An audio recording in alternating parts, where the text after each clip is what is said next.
like we here discuss as people in terms of economic. I advocate very clearly what I call a need for a national African American debate and consensus relative to money and wealth and their relationship to African liberation, empowerment, and continuing survival. As a lecturer, I notice often that I can get a pretty good response from an audience as long as I stay away from a discussion of power and a discussion of money among our people. You can almost cut the anxiety in the room when you start talking about money in front of our people. And when you start talking about real power, along with challenging Europeans, along with the idea that we must overthrow the Europeans, that somehow seems to put a bit of fear and anxiety in our people. And yet you must face that reality. You talk about racism and you complain about racism, and yet I don't think you really follow the discussion to its logical conclusion. We seldom talk about racism as if racism is something that exists by itself. You know, sort of what we call in psychology and philosophy, we talk about the ego. And yet there's no place in the brain that we can designate as the ego, or the superego, or the is. There's no place in the brain that we can find the is ego. Talk about the ego, the is, the this, the that. And you hear people talk about the economy. You know, there's something called an economy that's often separate from the activities of men. And you cannot have an economy without men, without people. An economy is people, you see. And so we talk about racism too in a way as if it is something that some has a life of its own, as if it is not something practiced by people and by a certain people. And now when you realize racism is practiced by certain people who you can see and point your fingers at, you know, put your hands on, you ultimately realize that you are not only fighting racism, but you're fighting people. And ultimately, if you want to prevent racism from having negative people, it means you're going to have to gain the power to neutralize those people who perpetrate violence, which means ultimately you're going to have to challenge white power. You're going to have to put a white man, the European man, in a position not to practice racism. So otherwise you're playing games with your mind. You're playing games with other people. You talk about racism as if there are no people, you know, you'll be behind the idea. It does not imply that you have to gain real power in the world to prevent people from practicing racism. We just go around those issues. We just go around the issues of money and wealth. And we just go around the issues of power. And it caused tremendous problems, and it will cause problems in the future. Deal with economics in a real sense, deal with money and wealth in a real sense, means that we are vulnerable to biological annihilation on this earth. Now, being retarded is very little. In other words, when we talk about money and wealth, we're talking about life and staying alive. And as I will put out later, we're talking about earning that salary, moving up one notch in the class system. We're staying alive. And our refusal is likely to confront the issue of money and wealth is going to end up with our very lives in prison as people on this earth. And therefore, we must have a frank and open discussion about it. I'm going to go through a number of reasons why I think we have problems with the issue of money and wealth. Obviously, I don't have time to cover them in detail in future pathways. Can deal with them in detail. I have about 20 slides. I cannot give long explanations for either of each one. But we are caught in a paralyzed contradiction regarding money and wealth creation. A lot of this is all, I believe, religious sentiments. You know, the love of money is the root of all evil. So we've been taught that very well. So in a sense, I think many of us see the idea of talking about money in a very bold sense, right? And somehow equivalent to engaging in such sinful fast talk about sex. And the idea is that money, and he's speaking of money, represents such an evil. Avoid the issue. I want you to recall at this moment that Africans did not come across this ocean as Christians. And I know that you hurt some people's feelings, but you must face your historical reality. You were not Christians in Africa. And, and not attacking Christianity and dealing with historical situation. You became Christians in America to a great extent. That might have been one or two, but no Christians. And to the extent that Christianity came through the auspices of our masters, it's important that you look at that situation and confront the reality that people give you nothing, people in power hand you nothing that is going to do what? Overthrow their power. Well, you can believe in Christianity and you're welcome to believe in Christianity and it's authentic and real. You must differentiate between Christianity as a religion and as a faith, and the use of Christianity as a tool by another group of people. This is also the case with Islam and any other religion. See, and I often have to confront this sometimes. Because if you're not careful in defending your religious faith and your religion, you also end up defending the status quo, which was the intention of those who taught the religion to you. In defending Christianity, we end up defending the white man's right to be on top. Just as many Muslims in defending Islam end up justifying the rulership of Africa by Arabs. And there's a difference between Arabism and Islam. And I don't think for a minute Islam justifies the ruling of Africans by Arabs. And I don't think for a minute Christianity justifies the ruling of black people by white folks. I want you to be clear. I'm not talking about religion. I'm talking about what? Its use. And that people who teach it to you are not always concerned about your praising the Lord, but are concerned about how that religion is used to manipulate you and to maintain them in power. In fact, a gentleman spoke with me one evening after I alluded to this issue about some people or white gentleman for. He, as I recall, he was a chauffeur for this gentleman. And the white gentleman was an atheist. Yet he, I believe, financed religious activities and religious proselytization in various communities. And he had to, you're being an atheist, how do you justify supporting a religious activities and converting people to this religion?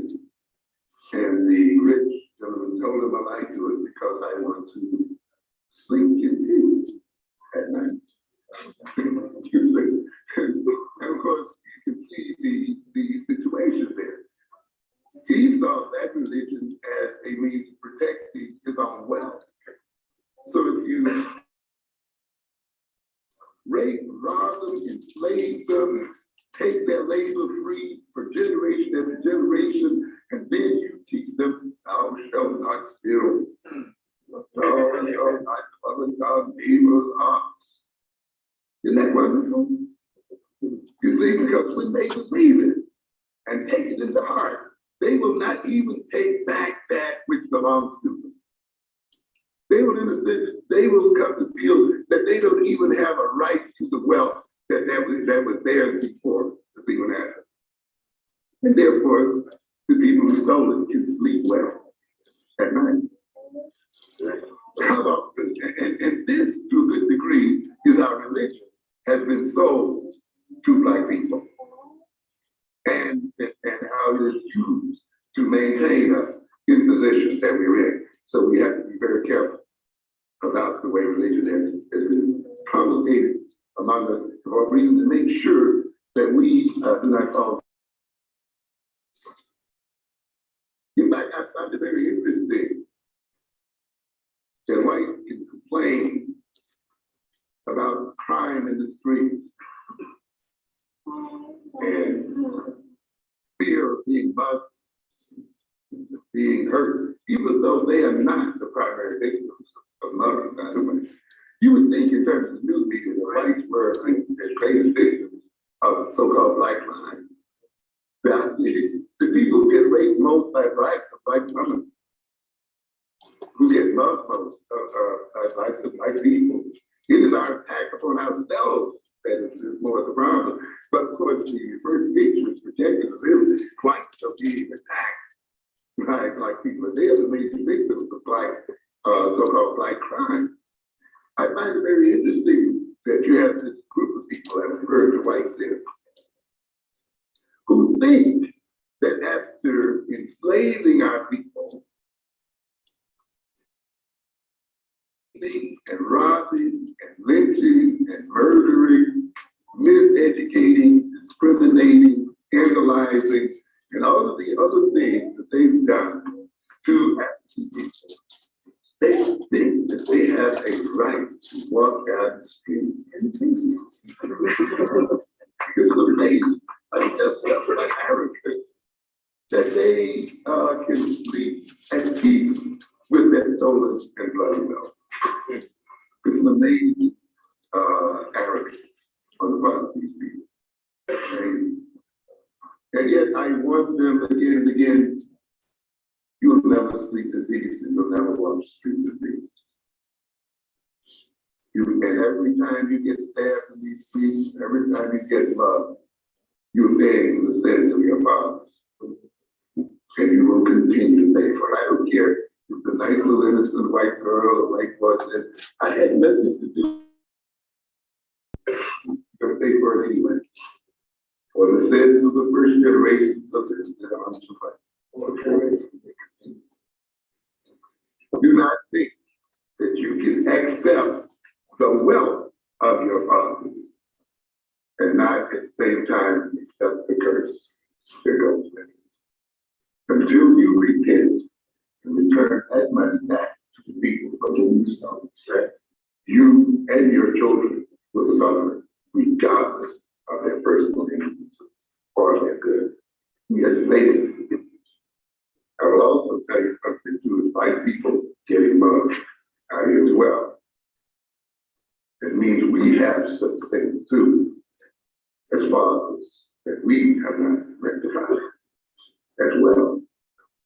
I mean, we are being killed by our own children. And there's a reason for that. And one of them is the fact that we have not, with our economic situation. I'll get back to that momentarily. We often have identified wealth, poverty and goodness, poor than honest. And we somehow think being poor is more holy than being rich. We got extra drums somehow, God is just gonna pick all the poor people on earth and take them up to. But stop and meditate on that for a moment, A lot of these people out here who are loving and robbing and so forth are not what not rich. And poor people definitely are not sinless. Definitely are not any more saintly than hardly any other people. So the idea that somehow being poor means you're somehow better than another person, I don't think will hold up to serious thought in that case. But I think we poverty, goodness, honesty, restaurant, poor people has been fed into us to a very great extent. Many of us, I think, are afraid to deal with money and to deal with the issue of wealth because we've been treated as commodities. We were sold as slaves. And I think we've associated in the slave experience with, of course, capitalism and with greed for money. Certainly we cannot deny that as a fact, but we cannot commit this trauma to our people to keep us from dealing with the real issue of wealth and the real issue of money and its place in terms of our empowerment as a people. We cannot let this idea of the fact that we were treated as objects and sold as objects get in our way of dealing with the issue of the use of money to our own advantage. We also come to see money as a natural white right. In the sense that we almost see the idea of white folk having money as a natural thing. And white folk being rich, that's where it's supposed to be. And it's very ironically that way. And it creates a problem because we often do our first thing when it's related to us. We almost begin to see black people and wealthy black people as being unnatural, as not deserving the wealth that they have created. See? And we see white as being deserving. And we also see ourselves, we also have to say we don't deserve money. We don't deserve wealth. And we don't deserve power. That's a white folks thing. Money is a Jewish thing. It's everybody's thing, but black folks thing. This is a very, very dangerous concept. Because ultimately we will admire a Donald Trump, or we will admire rich white folks, but we will envy wealthy black people. Envy is a very bitter kind of attitude. Ultimately, it is a wish that the person falls from their state and a hope that they do not continue to succeed, that they actually go into ruin. Very, very different kind of attitude. We then often, instead of admiring, as we do with Donald Trump, I wish to be like a Donald Trump. When we look at our own, we have to almost because somebody and on top of that, we make sure that we don't contribute anything to their wealth. I'm not going to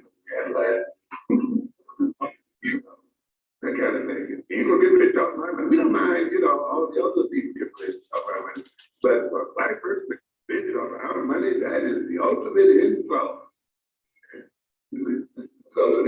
And often our businesses are defeated, and our gifts and businesses are what are defeated by this kind of attitude. We don't want to see the other ones move up in a different organization. And we'll and tolerate, and therefore we will destroy or not support many of our business, even though white wealth is stolen wealth. White wealth is based on the use of the free labor of our parents, great-grandparents, and the parents before them that completely captured wealth, brutalized wealth, enslaved wealth. And somehow we still think they are deserving of the money. Amazing attitude. This wealth is based on the colonialization of African countries. The Industrial Revolution of Europe, based upon the molasses of Jamaica, based upon the sugar crops of the Caribbean. The white South Africans and Europeans today, based upon the gold, diamonds, oil, and minerals and everything else taken right out of the African continent, taken right out of the soil of people in the Caribbean, Central and South America. And yet we have nerve enough to think that these people are deserving of that wealth. And we have nerve enough to think that we are understanding that it should not belong to us. Whether it is so, to our own intelligence. And in order for us to be in the condition we are in as people, we literally have to be turned backwards. We have to think the very opposite of what would make us great as people and move us forward as people. The white man who has led the 10% of the world's population can only rule the world, and the other 9% through deception and lies. As I've indicated before, we can only be in the condition that we are in as one of the largest majorities on this earth if we are out of our minds. In other words, be in the position that we are in as black people, we literally have to be crazy. And this is one of the major departures between an African psychology today and European psychology. You must recognize that being out of our minds, political, economic necessity for Europe. Explain that. A group of people who live on a relatively small landmass, whose lands do not contain the bulk of the wealth of this world. And yet those people are perceived as rich and powerful, and the people who live over the world's wealth are seen as poor, poverty-stricken, and starving. A reversal. A complete reversal. I talked about what I call the theory of racial complementarity. In the sense that if one race is to be efficiently exploited by another race, then the subordinate race must have a personality and behavioral orientation that complements the dominant race. It's love. So then, if whites are active, blacks must be passive. You see, if whites are abstract thinkers and conceptual thinkers, then blacks must be concrete, functional thinkers. You see, if whites are analytical in their thoughts and so forth, we must be global and diffuse in our thinking style. If whites have a high sense of racial and ethnic identity, we must be the ultimate individualists in the world. And you can go down this list and you will see again that the white personality is twisted in a mirror image of the white personality to maintain excess, which is one of the reasons on another occasion I'll explain to you why black children have so many problems in these schools. Why there's been a black development and condition in this country, and how they're set up for failure. In the very areas that would threaten white power in terms of our ways of thinking, you will find our children having problems. Let's put it this way. I often say this: if you want to know the characteristics of black people and black children in a general sense, you only basically need to answer the question, what must be missing or present in the black personality that it maintains European power? Think about that. In other words, in order for the Europeans to stay in power, we have to have inbuilt in us certain characteristics, biological, social characteristics. And you start to thinking, what characteristics should we have in us that will keep them in power as people? Because remember, this is a minority. This is not a majority of people, this is a minority of people. And yet they have power. That means that, as I said earlier, our minds and our behavior and our orientation to the world has to be set up in such a way that we, in a sense, maintain these people in their position of power. When you meditate on the question, you will see that those very characteristics that maintain Europeans in power will either be missing in our children or present depending on their nature. And in thinking abstractly and conceptually among Black people means that we would be able to look through the nonsense of these ads on TV. It means that we would not become victimized by these emotional appeals so that we would want to kill each other over a pair of sneakers or sell poison to our children to buy a BMW. And this kind of junk and God. You know, if you can follow a mother after they mother, chances are they're not going to pay rent with that money. They're going to buy junk. I got that some TV show or somebody shows them makes them something. And then you have to have a certain mentality for that. But the person who's able to sit there and look through that ad, to laugh at it, the of it, to recognize the game that's behind it, to resist it very well, that person is a threat to European governments. The Europeans would fall if we didn't follow those people. Therefore, what are you going to find most problematic in many of our children in schools? Conceptual thinking, abstract thinking, analytical thinking. If thinking technologically as a people and acting technologically means that we could ultimately challenge the IBMs, the AT&Ts, and other things of this world,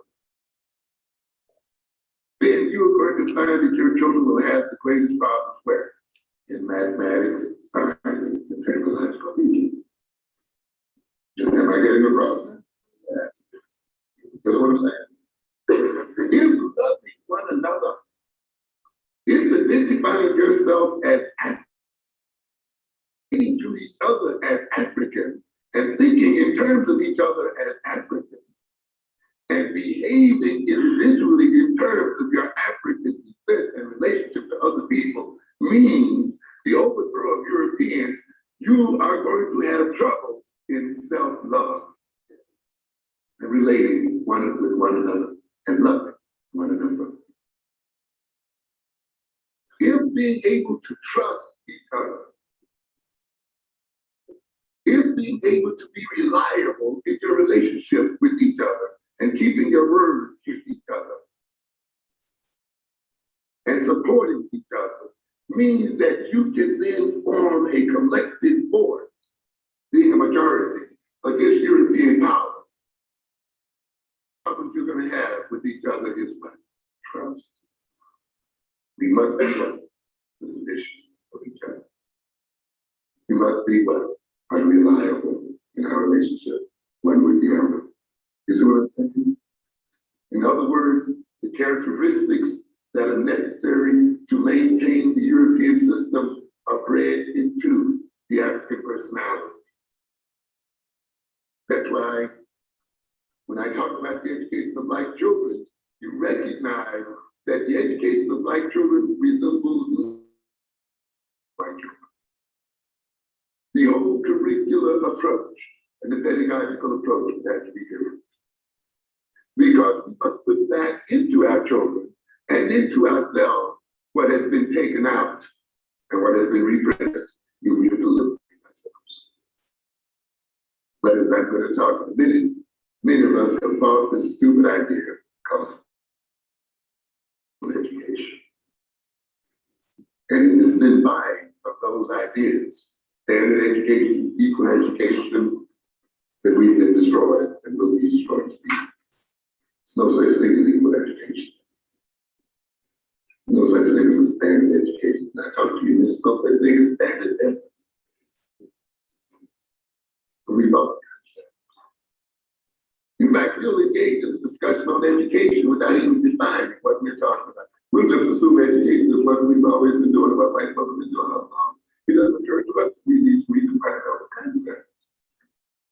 We need to ask ourselves why, for what purpose are our children reading? Why are they learning, man? You have a problem sometimes when your children come back and say, Daddy, why did I actually study this?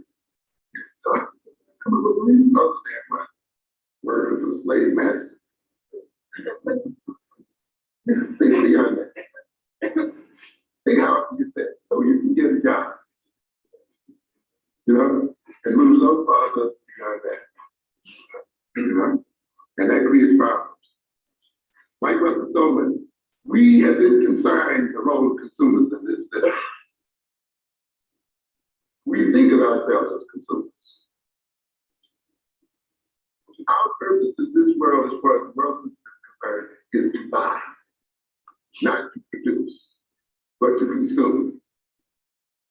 We measure ourselves against white in terms of the amount of that we engage in, not in terms of production. We think that a man who drives a Cadillac is equal to the man that makes it.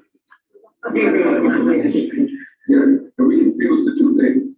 So we think we drive Cadillac like white folks, we live in houses like white folks, we eat like white folks, we talk like white folks. You know, we all like white folks. That's a lie. It's a cruel deception. You will never make it up in the world and gain any respect among people and have any power through consumption. You only gain respect if you only gain power through production. No African nation or any group of people can buy themselves into respect and buy themselves into power.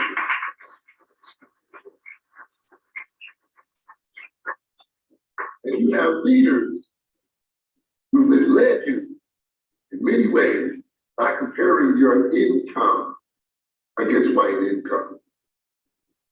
You see, a terrible situation. Because income and wealth is not the same thing. You may have an income of $100,000 a year because you get a check so much for money. That's quite different from a man who has an income based on the fact that he owns $10 million worth of property.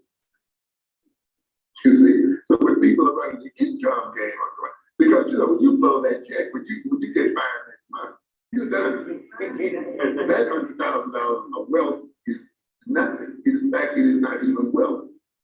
It ends right at that point. See? But a man with $10 billion worth of profit got a lot more resources and possibilities. But we have now we have prepared income instead of wealth. And this is creating tremendous problems. As a matter of fact, it is time for us now to question black leadership. Period. You look at the condition that black people are in today, crack, and unemployment, homelessness, and all the other kinds of things, and you basically have the same black leadership you've had for the past 30 years. It is about time for you to question the ability of that leadership. If these people were running these presidents and so forth, you could throw them out a long time ago. Because you would say, hey, look at when you came in and look at where we are now. How can you validate your leadership looking at the concrete condition of our people? We don't call our leaders in the past. You've been led by the NAACP, the Urban League, and various other so-called black organizations that are really not black and never have been from their inception. And have led to the situation where we are today, where economically we are suffering to a very great extent. We've had leaders who protested against being hired in places where we spend our money. But we have had leaders who have talked about what? Owning those places.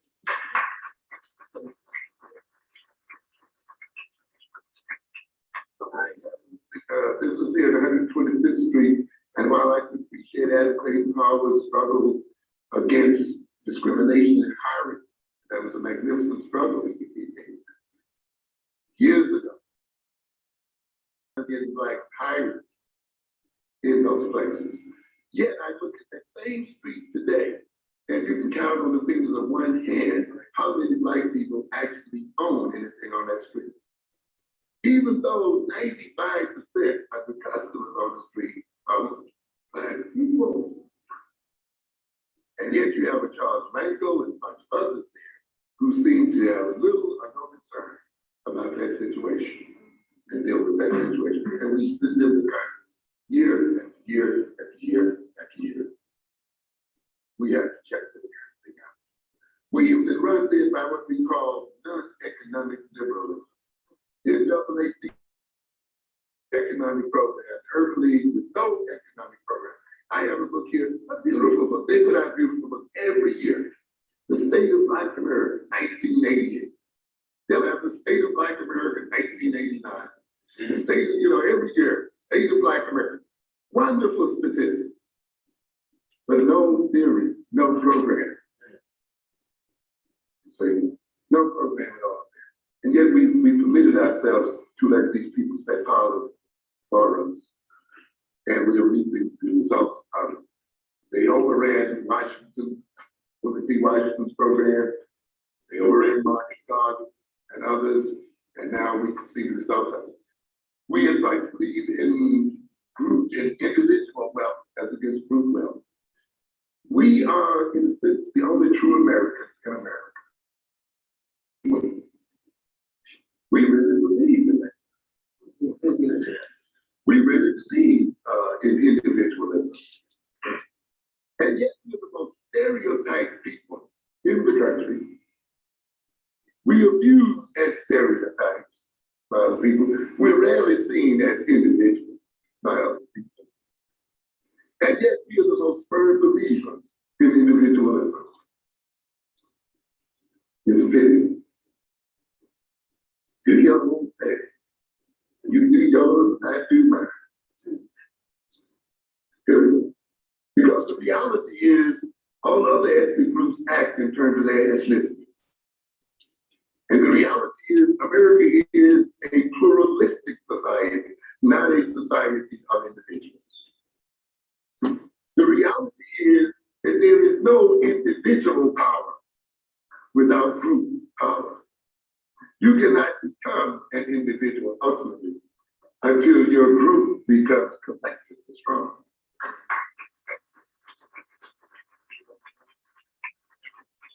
The reason why individuals is because of white power. If they had no power and they were powerless, we just deal with a bunch of powerless people. You have some people who play tricks on the mind and say, I don't see color. And then you're not seeing color matters. Because you don't see color means that somebody else can say anything about, because somebody else don't see you about color. So we deny our color and deny ourselves as people of color. That somehow that relaxes to things that the other people don't see us. That doesn't come still with this. And you'll see it almost all the time when the Negro getting ready to give his money away to white folks or to justify not supporting African people. You'll almost hear that statement in America. I don't see color.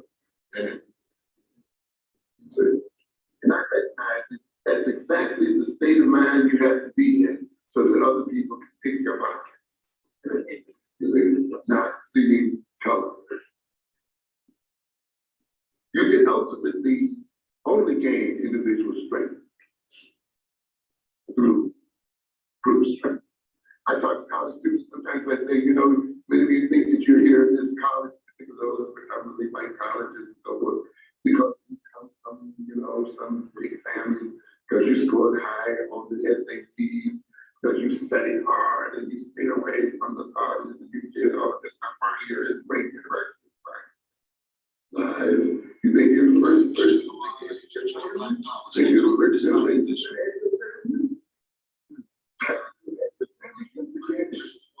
You think you're the first generation that studied hard? You think you're the first generation of blacks who score high on SAT exams? Yet I grew up in a generation of people where it didn't matter how high you scored the exam, how much you studied. There were just certain colleges you were not going to. Period. Period. In fact, you don't need money. They need you. They exam state. Those bother to apply. How did we get into those schools? Not because of scores and made and so forth, but because blacks without degrees, blacks who never see the inside of a college, never put their bodies on the line, because of black power, because of the collective activity of black people. That collective activity then permits you as an individual now to have a choice of colleges. It permits you to choose your profession. It permits you to say, well, I'll be a computer engineer, I'll be this, I'll be that. But remember, that choice is based on what? Group power and the willingness of the black group to back that right up. It is not a right that is inherited to you as an individual, and it is not a right that is given to you simply because you were born or simply because you went to the high school. And when those people in those universities, those places decide they want to take it back from you, you will have to be that black community again that will stand up and say no. And we forget that often. You know, we got a lot of people now, they got a little position in the world and they want to make it, you know, they want to say, oh, we love their own individual assets. You see, no, it is group power that makes individual choice possible. Which means that we try to increase our wealth and power as black people. We then must increase it in terms of increasing the power and wealth of the whole group, or else individual power and wealth is a mere illusion. I look at Johnson Publications, for instance, and I look at the difference between that magazine in the 60s and what it is today, and how in these ways it cannot deal with real issues in terms of black folks. And even though he may have millions of dollars, in a way there's a fundamental weakness there. Why? Because he cannot afford to do what? His wealth is what? White advertising. So his wealth is really not what? Power, as it would be among the others. His wealth, but in a way, his wealth is also his what? His wealth. I, being born without anything, can say what I want. If he had, though, a black nation doing business and creating wealth, he too could say what he wanted to say. Because he has that wealthy nation of people supporting what he has to say. But because he must depend upon another people, he cannot afford to insult them. And yet, when you deal with the real issues of black people, you must insult white folks. And so the idea that you can have individual wealth not tied up to the wealth of black people as a group is an illusion of wealth and an illusion of power. And yet many of us have fallen into this kind of situation. So we got a lot of us trying to run this little individual game without understanding that it has to be all or none. We got caught in our educational problem because we believe the white man is invincible, that he cannot be defeated. Miserable indeed. All people throughout history, all civilizations rise and fall. Many people ask me, why did we fall as black people? On a metaphysical level, if you're the first to rise, you'll be what? Maybe the first. Oh, that's the way life. Civilizations go through what? Cycles. There's not been one yet that way has lasted for what? Forever. You had Romans, Greeks, Africans, this one and that one. And ladies and gentlemen, gentleman, the white man is going to go one day too. I know it's hard to believe. And I'm sure you couldn't convince a Roman that one day the Roman Empire would be gone, or the Athenians that one day Athens would be gone, you know, but they're gone. And yet somehow they're not like people we just have to see people, but that's the plan. And this is what we overthrown. The Japanese, and they go, and we get this technology there, you give up. We just go to the idea of education as a solution to our life. Education is very important, because I know that you were right. Except that it is only a time proposition, not a solution. We United States ought to lead ourselves to be in eternal servitude. When I mentioned here earlier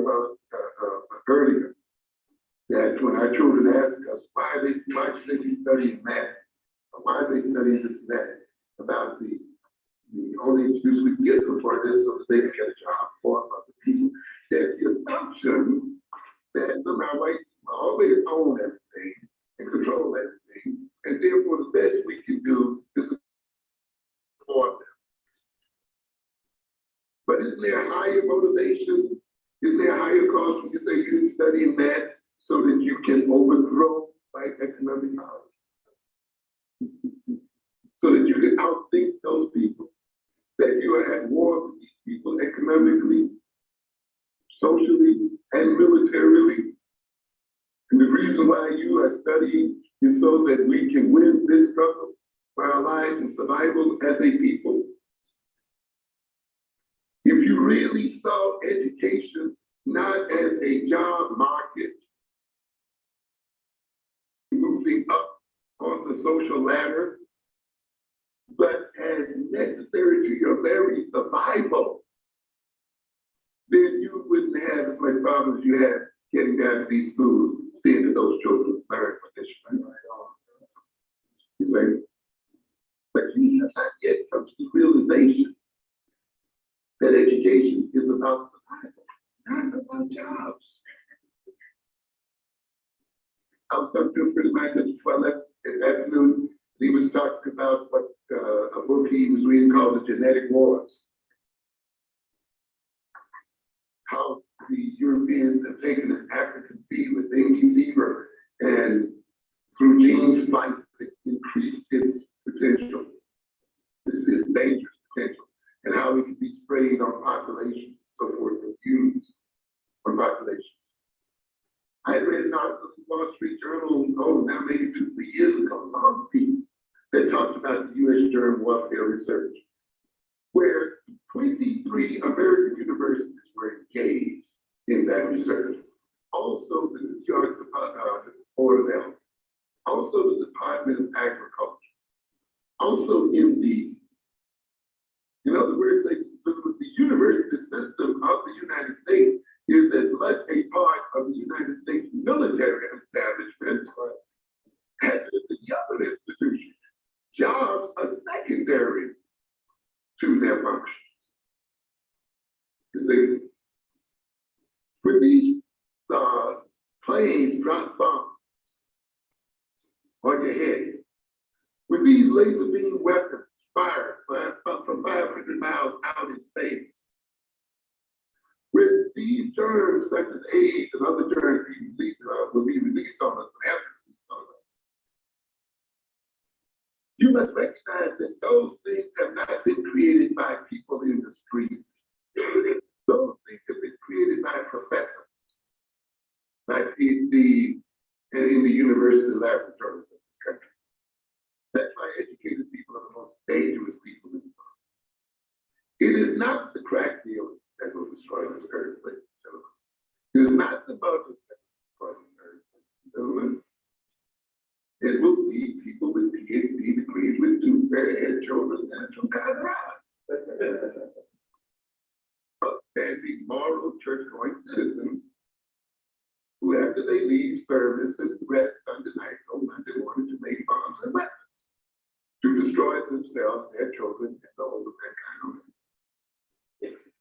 And those professors who don't even teach very often, who are doing research for the government and doing research for the army and so forth, to such a degree now that the United States scientific establishment is skewed in its orientation toward research by the military research, which is one of the reasons why it cannot appropriately compete with Japan, because its best brains have been used in the creation of death machines, as against machines that can be used for commerce.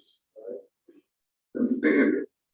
That is why it's not enough for you to go to white schools and get degrees from white schools. You must own those schools and control those schools. I'll be back to that in a minute. One of the reasons why we have problems too economically is people we see racism as a psychomoral problem. Racism essentially is an economic problem. It is essentially a rationalization for maintaining economic, political, military, and other kind of controls over another people. It is not an attitude problem. We think that really we change white folks' attitude. If they realize we believe like they do, and we do this like they do, they're going to come and let you out of your mind.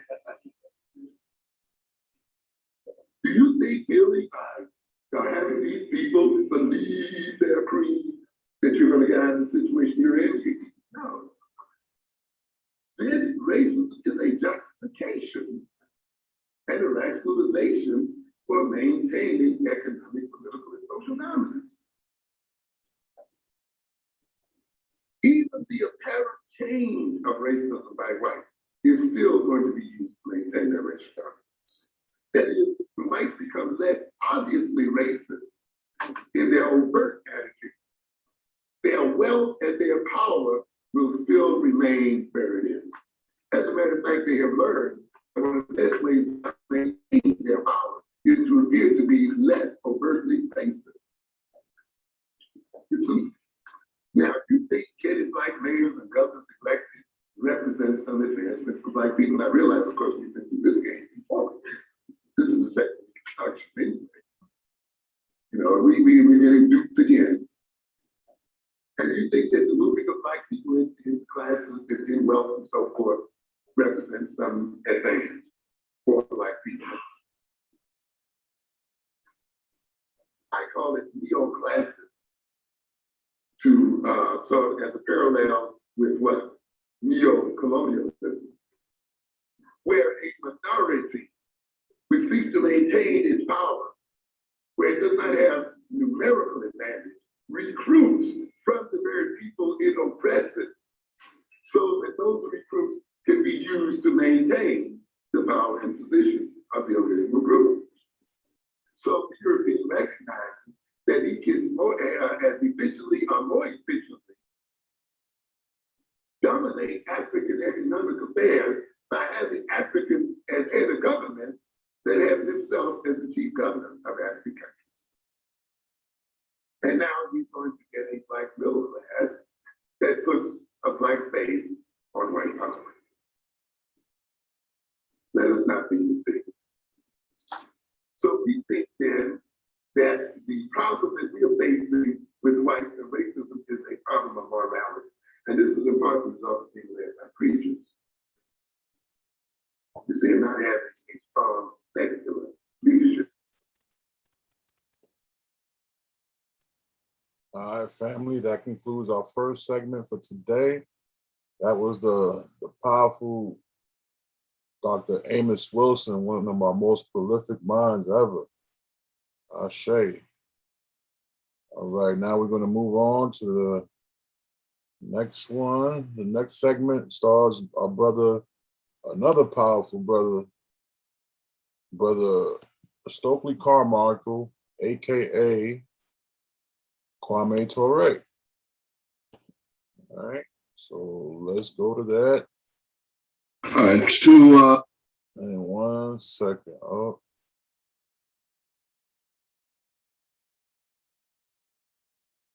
Just bear with us.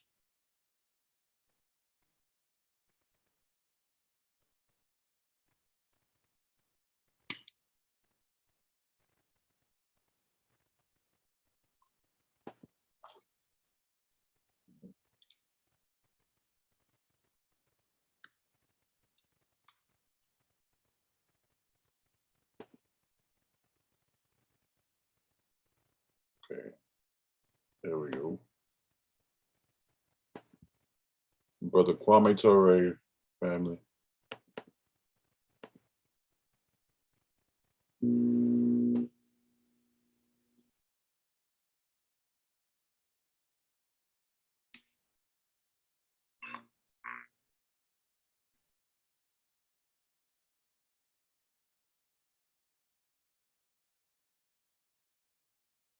Is Pan-Africanism.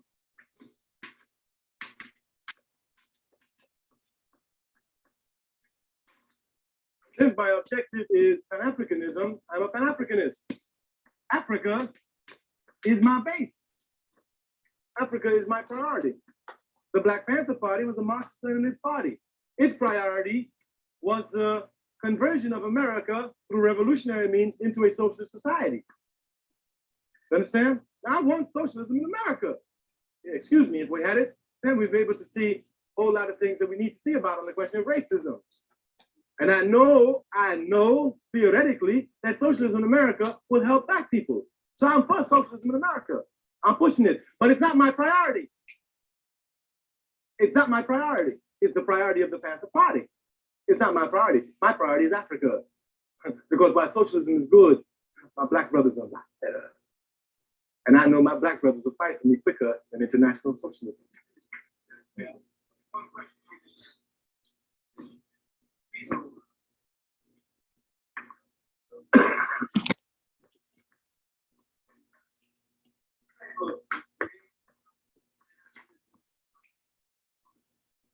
Some do and some don't. Some do and some don't. But look here, brother. Just because they live on the continent don't mean that they're authorities on Africa. Marcus Garvey ain't never stepped foot on Africa. He never stepped foot on Africa. And what he did for Africa, a whole lot of brothers living on the continent never did. So just because a brother from the continent and even engaged in armed struggle don't mean he knows everything. Let's look at it objectively. Brother, what you talking about? How you want to get there? Is it the best way? Listen to my way. That's all. Okay.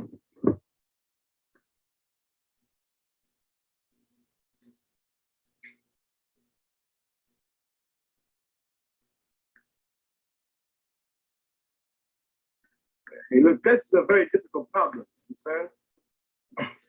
And again, you got to watch the control of the media. Now, Mr. Obote is the legitimate president of Uganda, correct? He is. A man comes along by the name of Amin and knocks this man over by guns, through military coup d'etat. Thus, he has illegally usurped power, all right? He has illegally usurped power. What we have to do is to see whether or not his illegal usurpation of power is really sanctioned by the masses or not. Understand? Because that's how you justify regimes. That's the only way you justify them. Because if it is not sanctioned by the masses, then people know that it ain't going right. And so what the white boy does is he does everything to make you believe it is sanctioned by the masses. He even makes the masses believe that they sanction it. You understand? And if he can't do that, at least he can silence the masses and say it's a sanction. So when this occurs, this is always the first problem we have. Do the masses sanction this? That's the only question. Now, when that question is beginning to boil, the white boy gonna bring out other things and try to focus your attention on those things. Understand? Amin illegally usurped power from Milton Obote. When he did that, it looked as if he did it in complicity with Israeli agents. I think Obote even charged that he did. So Amin got rid of the Israelis. Super revolutionary act.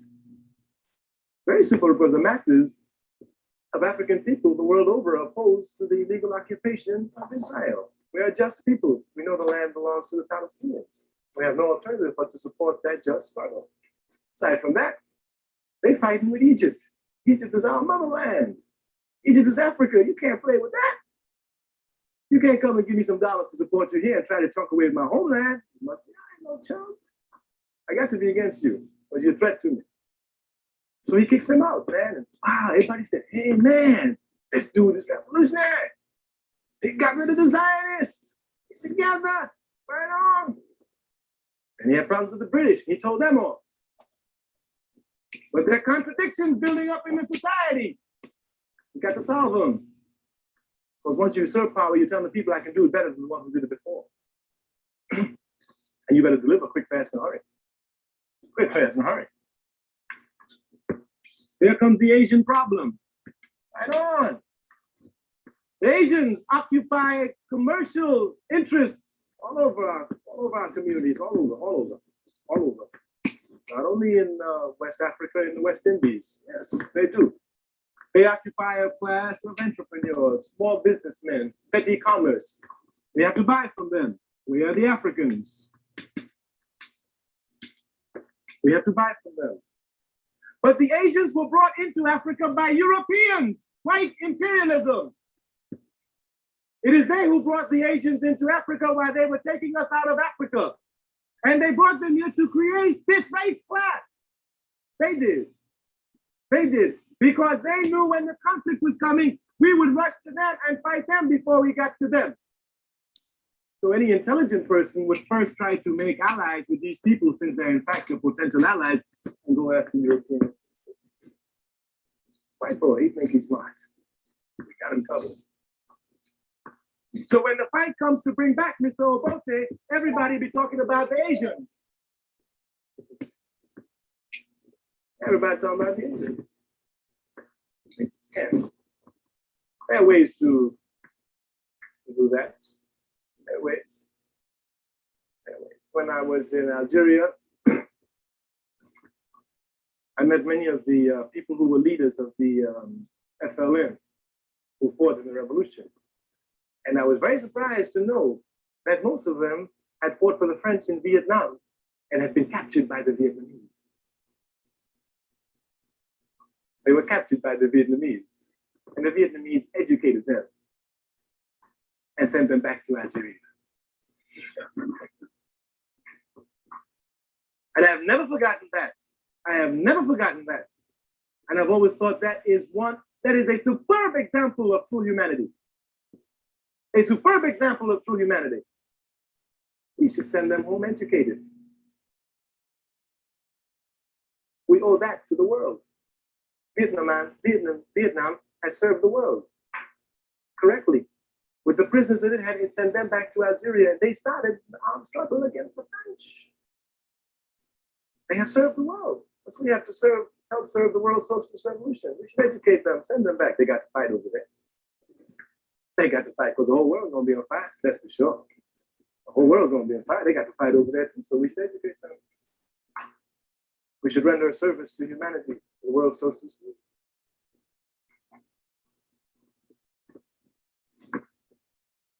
I can't hear you.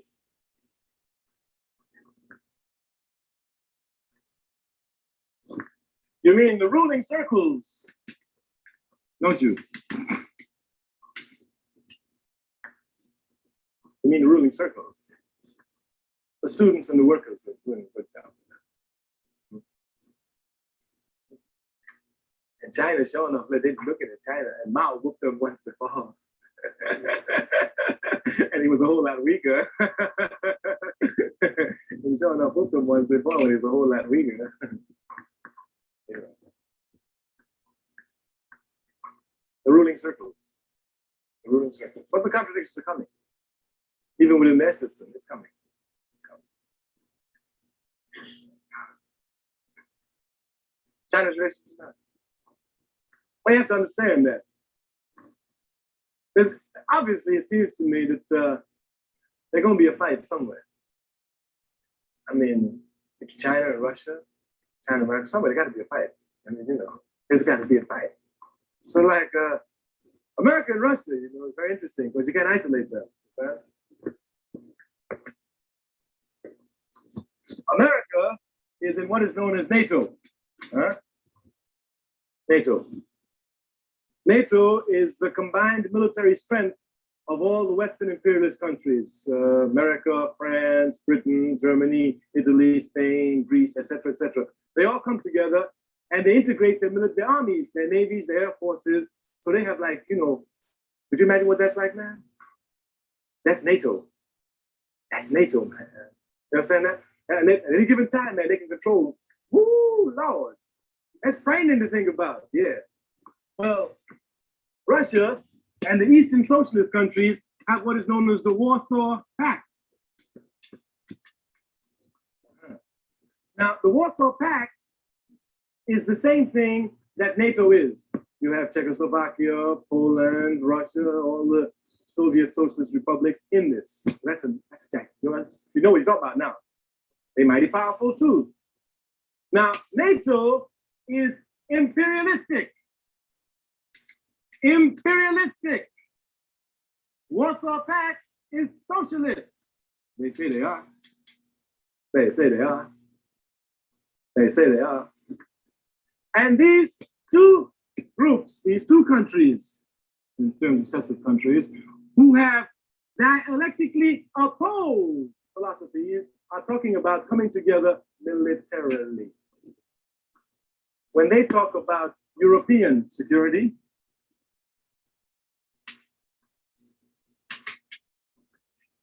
when they talk about European security, that's what they're talking about.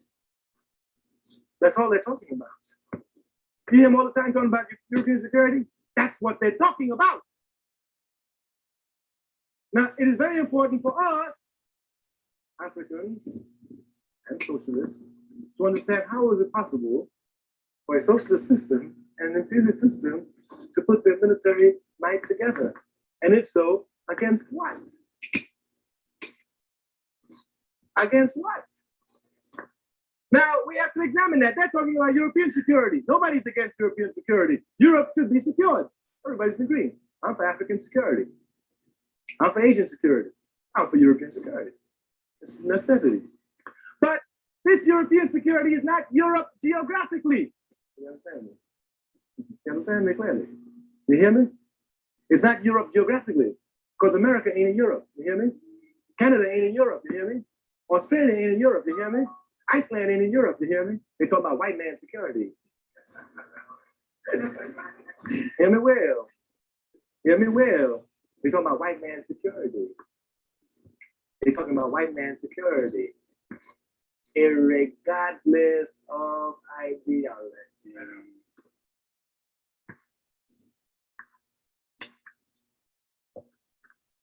I'm coming. We're still talking about China. We're talking about China, brother. We got to analyze before we go, right? China is socialist. Thus, it seems to me that China and Russia would better put their military might together against America than Russia and America put their military might together against China. It seems logical. It seems logical. And it's very Marxist. It is quite Marxist. It is orthodox Marxism. Orthodox. But America and Russia are going together. Now, in NATO, they have a clause that says an attack against one is an attack against all. You hear me? You hear me? You hear me well? Now, it seems to me that if they come together, they're going to say an attack against one is an attack against all. Hear me well? And it is inevitable the contradictions between Russia and China will develop. Thus, an attack by China against them will be an attack against them. So Nixon, he thinks he's slick. He swear he's slick. He swear he's slick. He gonna send Kissinger to ask for an invitation. You hear me? He gonna ask for an invitation. But look here, man.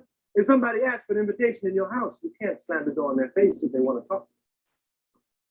At least got to be willing to talk to them, even if you're fighting them, like the Vietnamese are doing with them. They see them talking in Paris, but they're whooping them in Vietnam every day. But they be talking in Paris. So the man want to talk. Oh, sure. Want to come to my house? You're welcome to. Come on. Then Nixon makes the affair like if he's invited. Understand? And Nixon shows up, you understand? But there's something else going on. Nixon is going to Russia after he goes to China, you understand? Hear me well. And he gives a whole lot of publicity to China and very little to Russia. Hear me well. Hear me well. In China, ain't nothing come out of it.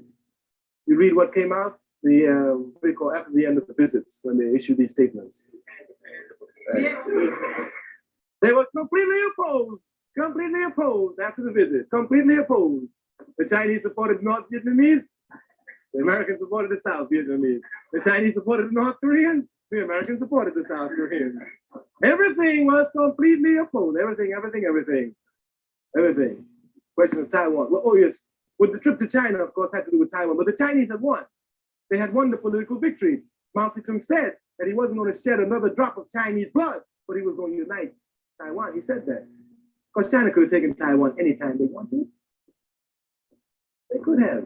But he said, we're not going to shed another drop of Chinese blood because too much has already been shed because of foreign ideologies. Foreign, that's another word we must remember. Very descriptive, these words. Foreign ideologies. So he just united it. But they had already lost. America had lost. They lost. Nixon leaves China, all this publicity goes to Russia. And he signs 6 agreements in Russia. 6. And just signed another one yesterday. I think by now he done signed about 11. 11. And with China, all he's doing is bringing doctors. The Chinese, right on, we're going to do that. Send some doctors too. Because what America wants to do is to give the impression that China is the one who's going to start the war. Even after they went and they tried peace. That's what they're going to try. That's all. That's all it's about.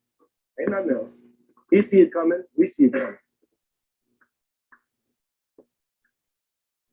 My brother.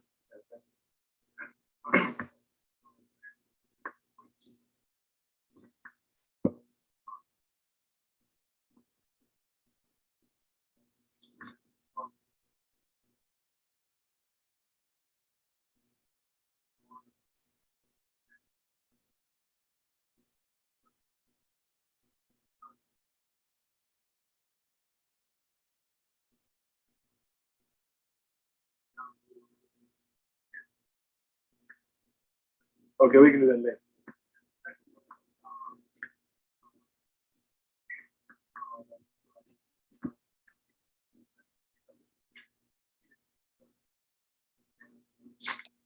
We can talk about the tactics later, bro.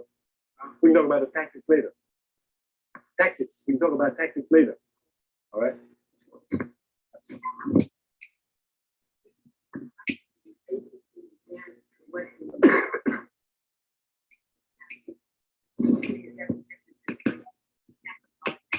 Yes. We can make them captive. Because we have the political power to make them captive in a very friendly way. Are you saying Exactly. And that's the most important thing. See, because everybody says, yeah, everybody can get in the African, the Asians can get, yeah, but the white man created the problem. But now why are you gonna go to Asia and get Asians and bring them in and put them in this class? Why are you gonna do it? Because he knows inevitably there's gonna be conflict. And he's gonna be out. There are enough Africans there. You thinking? He pulling us out of Africa and going to Asia and bring somebody else. And you just come and fall right into this guy.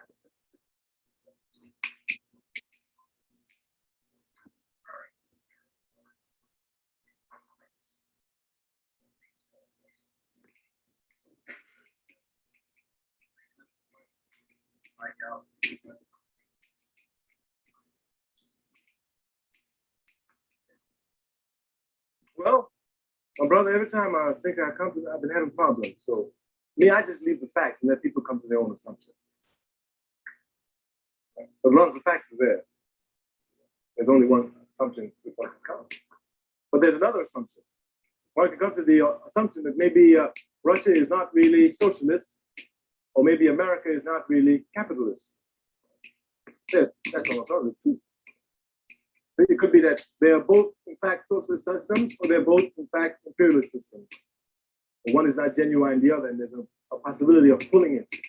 For example, Russia might think there's a possibility of pulling America into the NATO into the socialist camp. And NATO might think there's a possibility of pulling Russia into the imperialist camp. And so each of them may think they're genuine. Russia may think it's genuinely socialist. America will think it's genuinely capitalist. And so we just...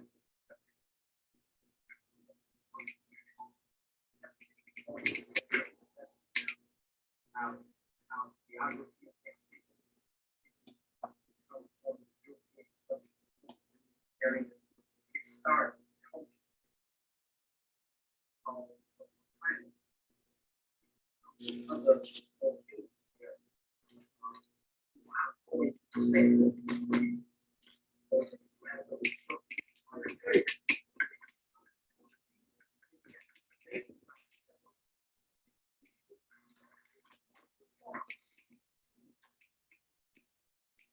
Socialist imperialist.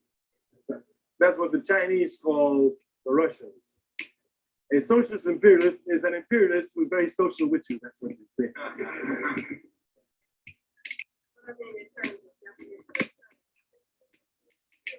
In that sense, that the Chinese mean it, yes. The Chinese are serious. The Chinese call the Russians a lot of names. And the Chinese, when they label you, man, they really label you. They don't play. Running dog, lackey. You hear Radio PG, man, you go crazy. They really go into you, know? And so when they say the man's a socialist imperialist, they tell you, man, he's an imperialist who is robbing you for doing it very socially. Huh? The Arab countries, that's another area of conflict. Very good, excellent, my brother, excellent. See, these folks don't sit down to meet NATO and Warsaw. They don't have their European security meeting, understand? But now, when they sit down, it's going to be a question of power, understand? Like NATO's going to say, well, we control this area of the world. And Warsaw Pact that it says we control the Arabs, we control these or these. It's just power play. And now there's been a lot of confusion because the Chinese have been accusing the Russians of delaying the Arabs from fighting and waging a just struggle.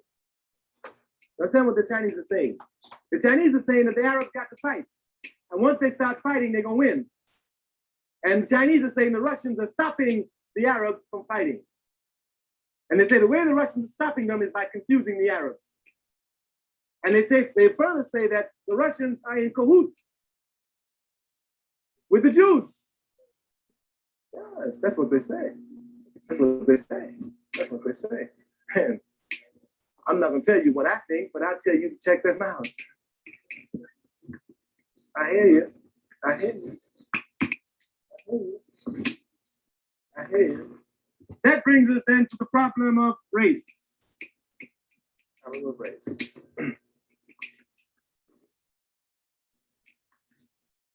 Difficult problem. Difficult problem. Because it's very hard for some people to understand racism. Very hard. But there's one thing we know about it. Once you are the victim of it, racism, you know what it is.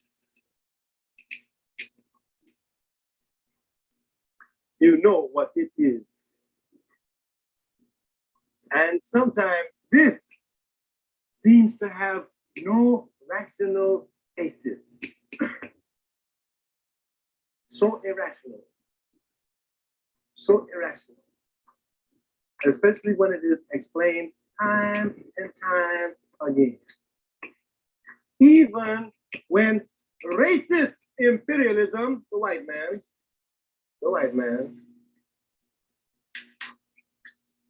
racist imperialism is operating and people are pointing out the contradictions, it still continues. It still continues. It still continues. And it unleashes, man, look here. Racism, when it's unleashed, man, really, y'all got to see it, man. You really all got to see it, man. Like when I was young, man, and I was in SNCC, you know, a long time ago, and we'd be driving around with them city movement, man. You got to see it, man. And they'd go crazy. It's unbelievable, man. You just sit on a stool, man, and they would go crazy, insane, man. Insane. You just have to look at them, man. They're crazy. One person can make them act this way. 5 kids can tie up a whole city. Kids. And you didn't know what we were doing to him. 5 kids can tie up a whole city. It's unbelievable, man. You can't really understand it. You know, that's on one level, man. And then you get on another level, man, with the liberals. Hey, man. And they're even colder than these cats. I mean, they're colder than these cats. And then you try it through every class structure, every level of their society. And from top to bottom, from bottom to top, it reeks with racism. It reeks with racism. There isn't the slightest gap. The slightest gap. On the question of race, there is no contradiction. For white people, on the question of race, there are no contradictions. There are contradictions on capitalism. But on race, they are a unified, monolithic structure. It's absolutely true. It's absolutely true. On the question of race, white society is a unified, monolithic structure. On capitalism, there are divisions. There are real divisions, even if they don't see it.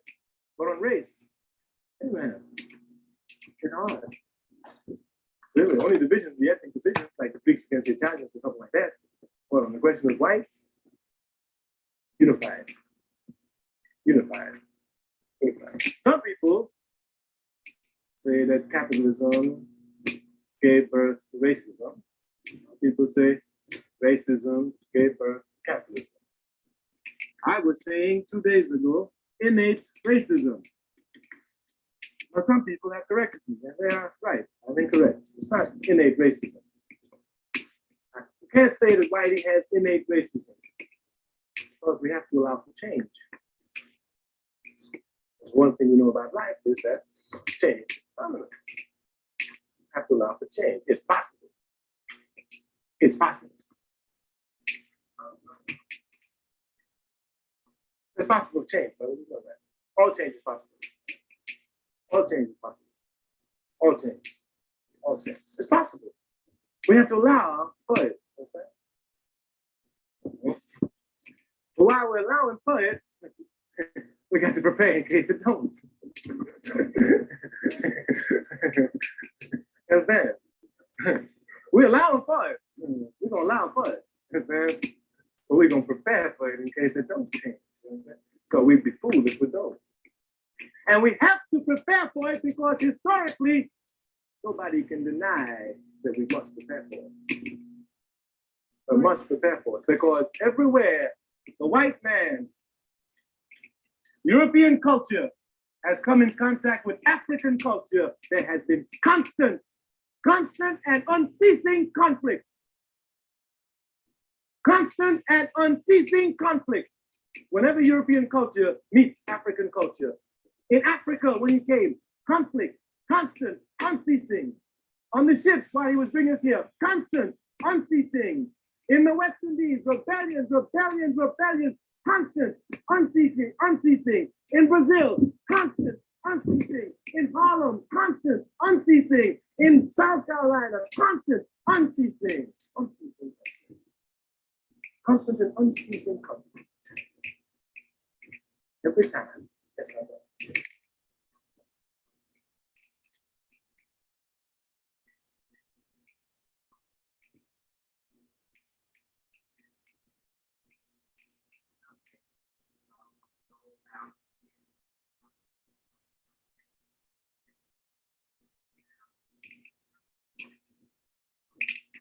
That's tactical. That's tactical. I'd rather stick with principles. Because if you stick with principles, you can debate on tactics. I think many people always get trouble is today. We all trying to get caught up in tactics rather than principles. So then let's do principles, then we can deal with tactics later. My sister. What role does religion play in a true revolutionary movement? A true revolutionary movement is scientific. Religion is unscientific.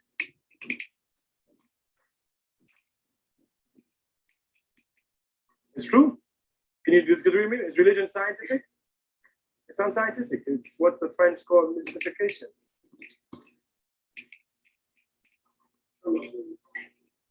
But it is here. It is here. It is a reality. So we must get the positive. It's like Superfly. It's here. So we got to deal with it. We're not strong enough to put it out. So we take the positive.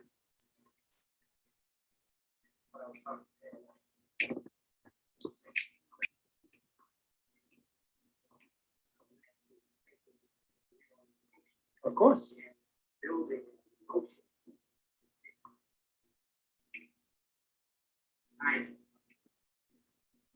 But the science will do that.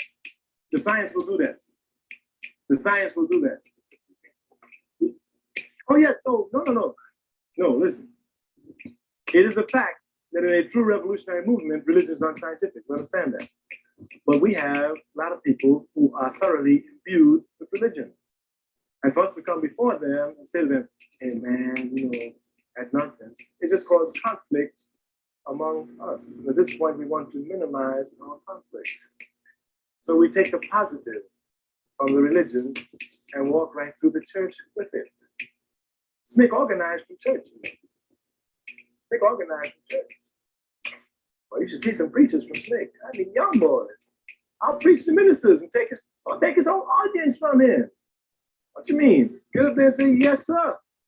Yes, sir, I read the Bible. Yes, sir, I know it. Glad to be here. A joyful noise they said unto me when they said that it's going to the house of the Lord. Yes, sir. Yes, sir, I'm glad to be here. Yes, sir, I'm from New York, but I go to church every Sunday. Yes, sir. Yes, sir. And I thank my mother and father for sending me to church. Yes, because they taught me something. They taught me the Bible. The Bible says, thou shalt have no other gods before me. That's right. That's right. Thou shalt bow down before no other man before me. That's what the Bible says. And if you bow down before the white man, you are unchristian. Yes, sir.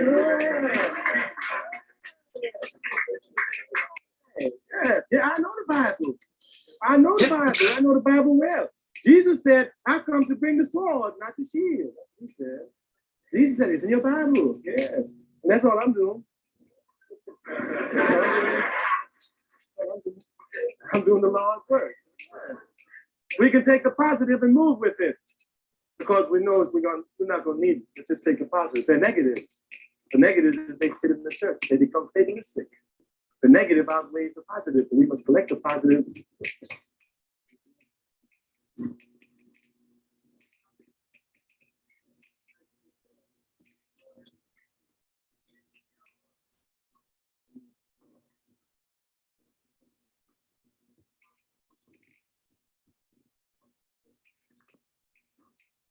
Well, let's get Islam first, since we're religion. It's non-scientific. Anything is non-scientific, me personally, I got no use for it. On what? On Islam? I can say it's non-scientific very easily. Its origins is non-scientific. The Prophet said that he saw Allah, and this is what Allah told the Prophet. Figured? Now me, I didn't see Allah. So I don't know what Allah told the Prophet. And I want to know why Allah picked the prophets. Understand? To write all these things down. And the Prophet, he got so much zeal when Allah, who is just, told him this, that he went out and killed everybody else who didn't accept what Allah told him. Understand? And he even left Saudi Arabia and came into my country. Understand that? Came into my country. And did that, man. It's not scientific. That's my brother. I have observed it in action. I have not observed its theory, but its practice, I know. It is very fatalistic.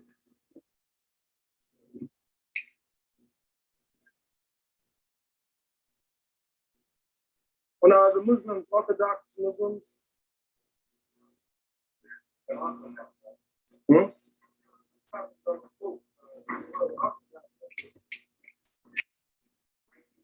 Well, I've studied very carefully Orthodox Muslim and get it, but I haven't studied very, huh?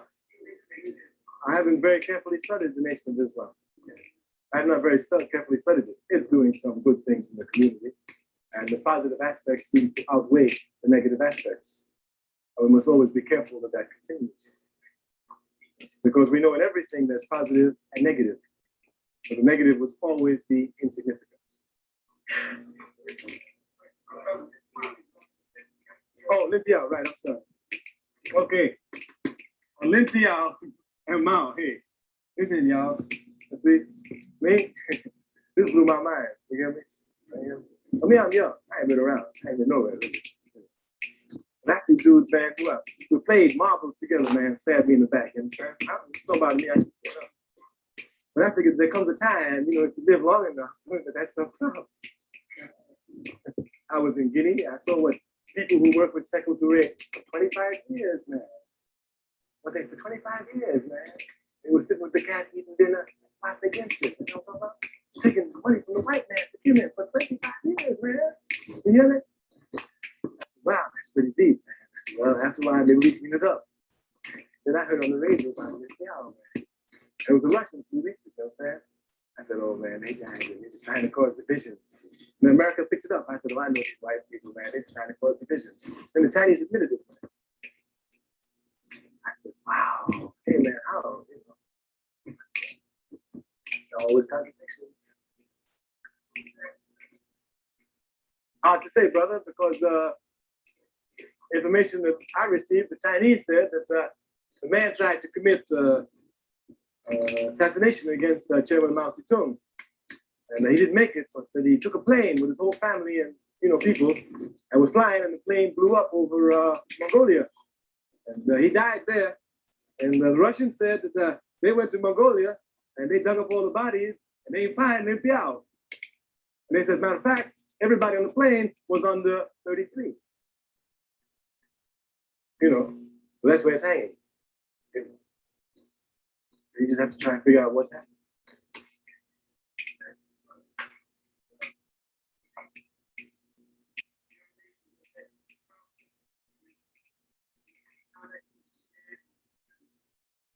Well, it could have been a development from the Cultural Revolution. Could have been a development from the Cultural Revolution. But the Chinese did say that Lin Piao was heading to Russia when his plane crashed. I forgot to mention that. At least they were letting us know that, hey man, it's still on. In case you all forgot, it's still on. He was on his way to Russia. Whether he was or he wasn't, they said it. They must have said it for a reason. If he wasn't, if he was, if he wasn't. So they just want you to know it's still on.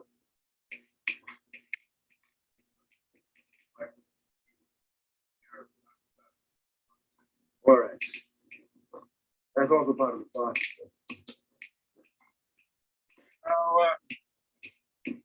Now, I think we got to understand very carefully. Africa, she's one. She's one. And she belongs to Africans. She belongs to us. She's our mother. Now she's rich, she's nice. A lot of people try to get her. A lot of people try to get her.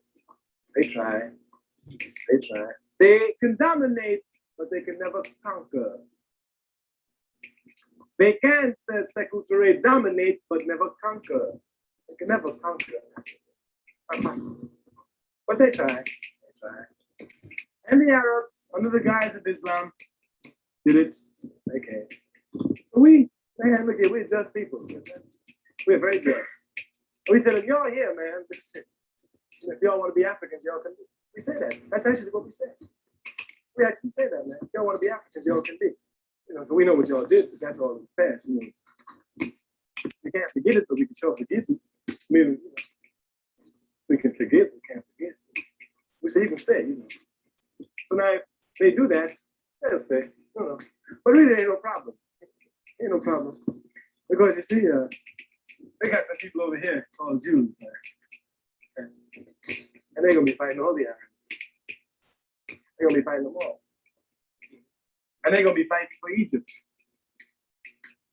which is in Africa. So the Arabs, they will be protecting the northern tip of our country.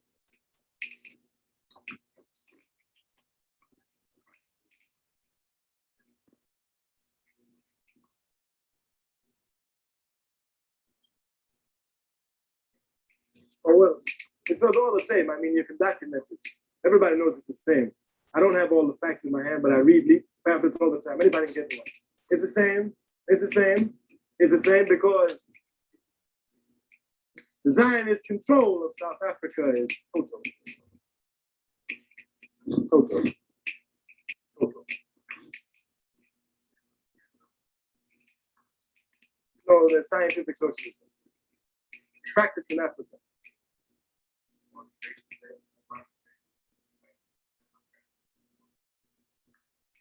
Well, because if you put down the principles of socialism, you'll find the principles are the same. Because they're universal and abiding. Marx and Engels did not discover socialism. They didn't discover it. They merely observed and recorded. That's all. That's all. It's like Newton.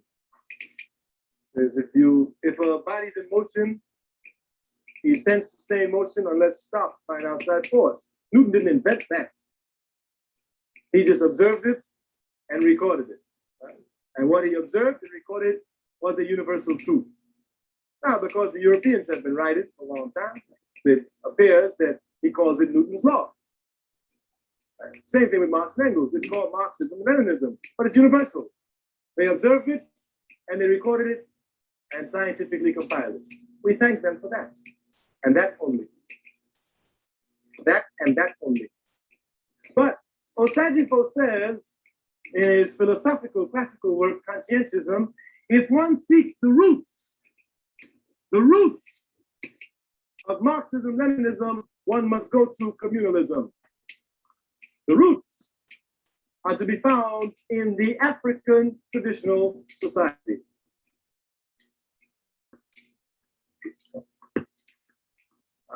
Everybody got a copy of Conscientism? Osagyefo says that if one seeks the political ancestors or roots, I think it's roots or ancestors, I'm not sure. Ancestors, political ancestors of Marxism-Leninism, one must go to communalism, which means that communalism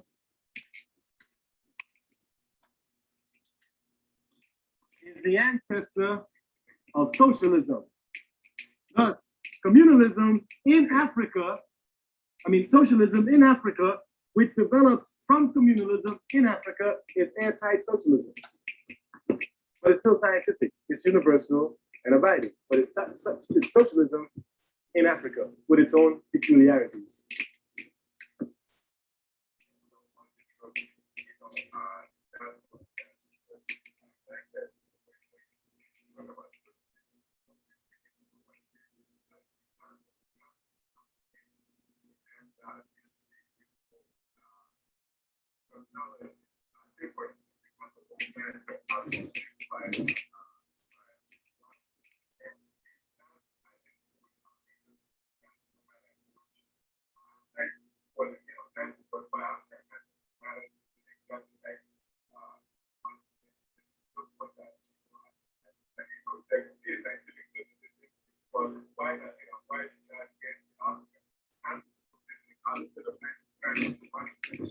Well, I'm not sure, because he says if you want the ancestors of it, you got to go to communalism.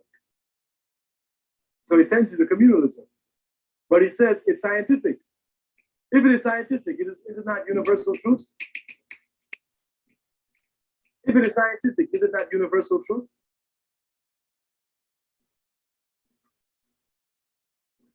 Yes.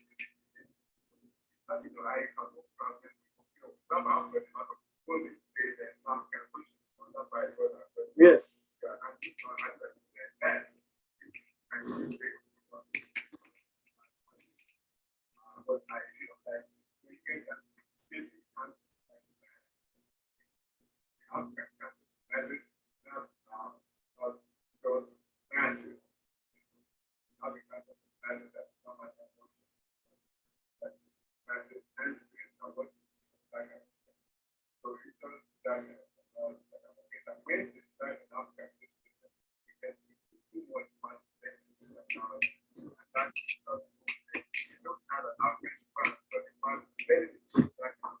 Well, you can study. Have you ever seen a book entitled The Mind of Africa and Conscientism? I think that if you look at those two, see clearly.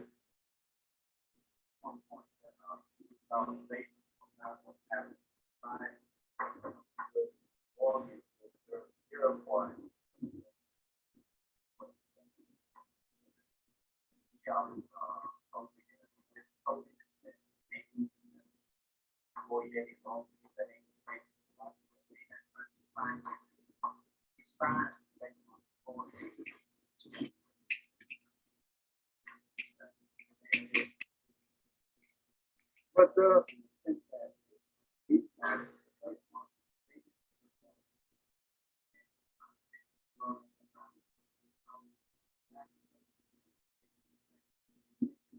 there's no disagreement with that. There's no disagreement with that. But the universality of their concepts, if the means of production must be owned and controlled by the masses, is that universal? Everybody?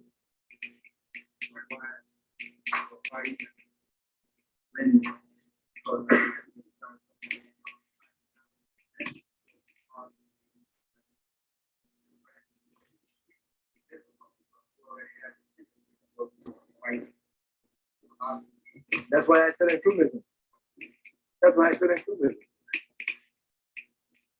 That's why I said inclusivism, because this is universal. That's why I said it.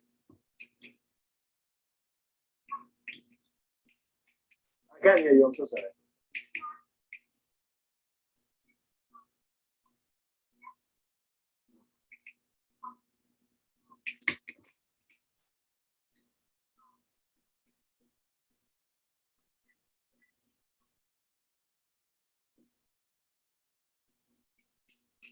Well, they're just confused.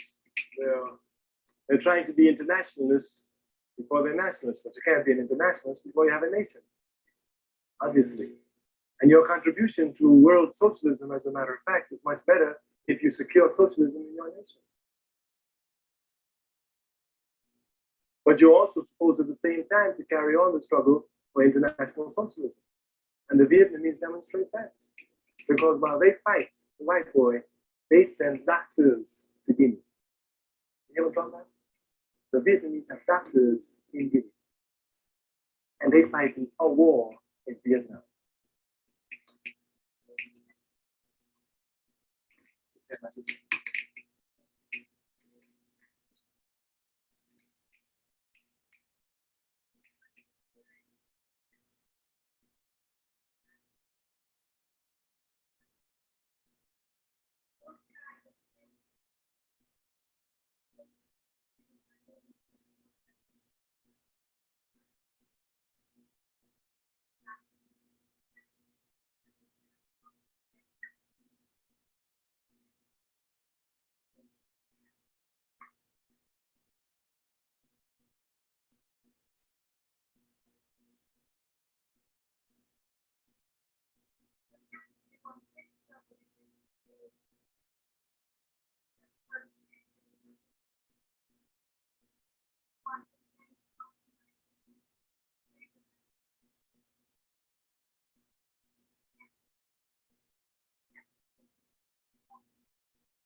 Is it straight now?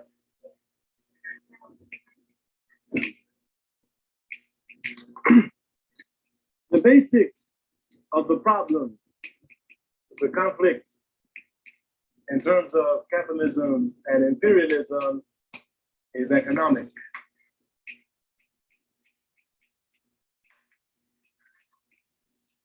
That's the problem.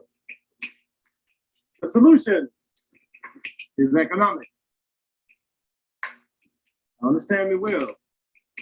The prerequisite is political. The prerequisite to the solution is political.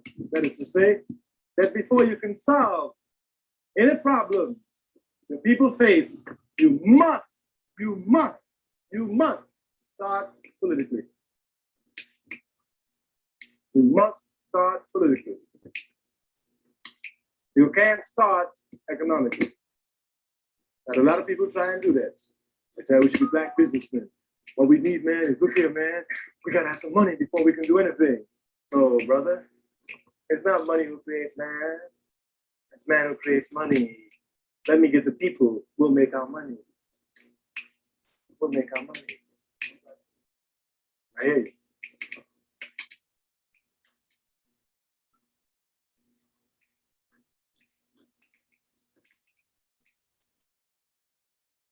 When you get your sense politically, what do you get?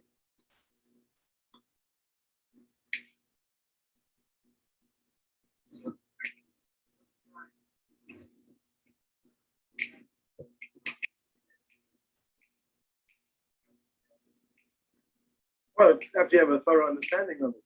That's funny. I do it all the time. I do it all the time. I point positives from negatives. I do those things all the time. All the time. Because theory without practice is empty. Empty. Empty. There's no discussion on this economics. Everybody agrees that we must first have political movement. You must understand now what you're agreeing with. You must understand what you're agreeing with. You're saying that anybody who comes to us pushing a program of economic development like this before pushing a program of political education is going the wrong way. That's what you're saying. Are you sure you agree with that? Well, what you're also saying is that once we start getting together, there ain't gonna be a lot of money.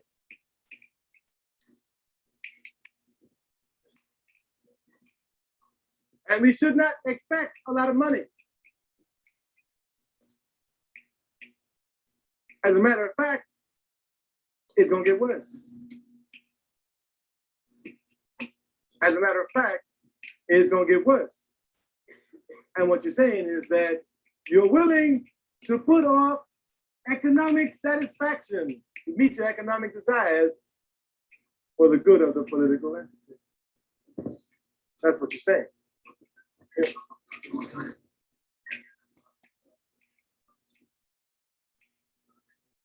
It's the framework of any society, any people who seek their liberation.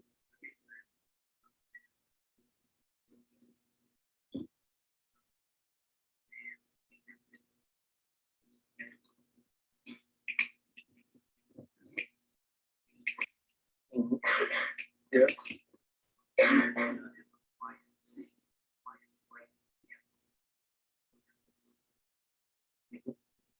Yes. Because you're going out to meet your needs. You need a house. You need food. You need clothes. All right? And in this society, you need money. Right? All right. So that's what you need. And the question is, how's the best way to get it? How's the best way to get it? Not the fastest, but the best. Not the fastest, the best.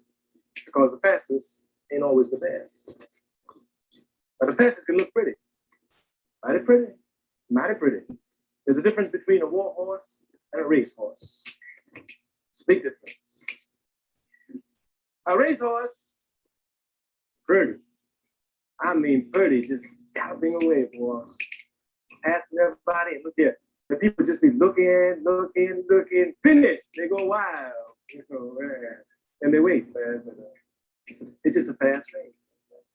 After that race, it ain't no more. So people always say, hey, remember? Yeah, he ran a fast race, and he was only here for about 10 minutes. It was fast. A war horse keeps going. It's a handsome horse. It's an understood horse. He stands life. Confidently, he walks. And the only time he stops is when he's finished. He don't finish before he stops. A racehorse finishes before he stops. But the war horse only finishes when he stops. When he stops, it's finished for him. Understand? So we don't want people rushing. We don't want them rushing. We don't want them galloping fast. We want them slow down, understanding that the war horse, while he may take longer to get there, is the horse. Is the horse. We don't want him to rush. We don't want him to rush. We want to get the best way. And the best way is by your entire people coming together and deciding how many houses do we need? How many can we build this year? How can we expand later on? Rather than for you saying, I'm gonna go out here and try and get me a house. But the only X number of houses.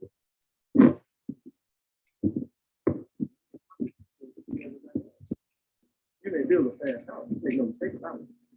You may build a pretty house.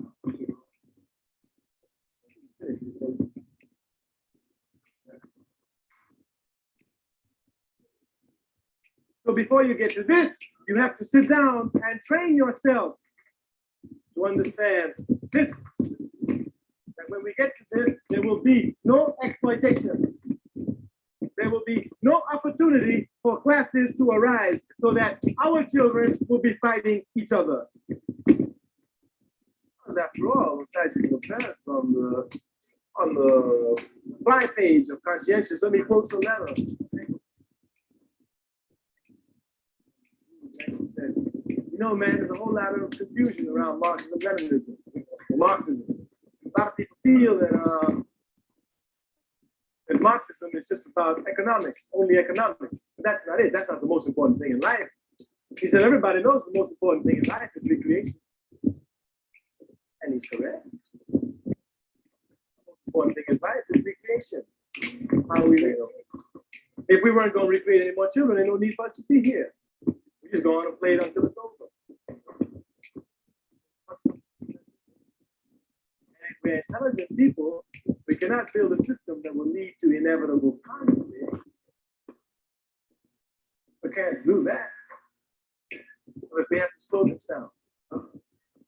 Man can't have $1 million house. Just can't have it. Sorry. Ceiling is 10,000. You can work no 10,000 without exploiting your people. Every penny belongs to you. Every penny. See, a lot of people misunderstand. So the white boy knows that. One time, when I was living in DC, the white boy said I owned a $70,000 house. It was very funny, man. I don't know how. I said, I know where Whitey was coming from. And I used to watch the reaction of his brothers, man.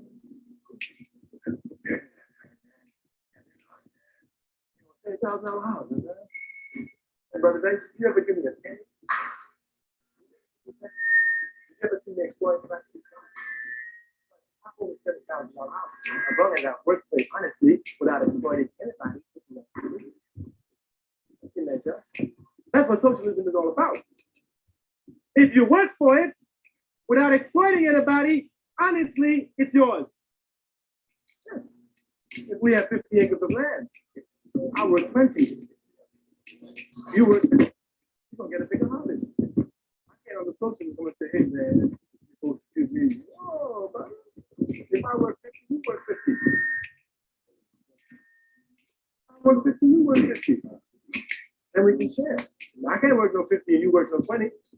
Right on. And if you can't work 50, work to the fullest of your capacity. And if the fullest of your capacity is 30, I give you my 20. But work to the fullest of your capacity. Do that, we can do it. Work to the fullest of your capacity. There will be no problem.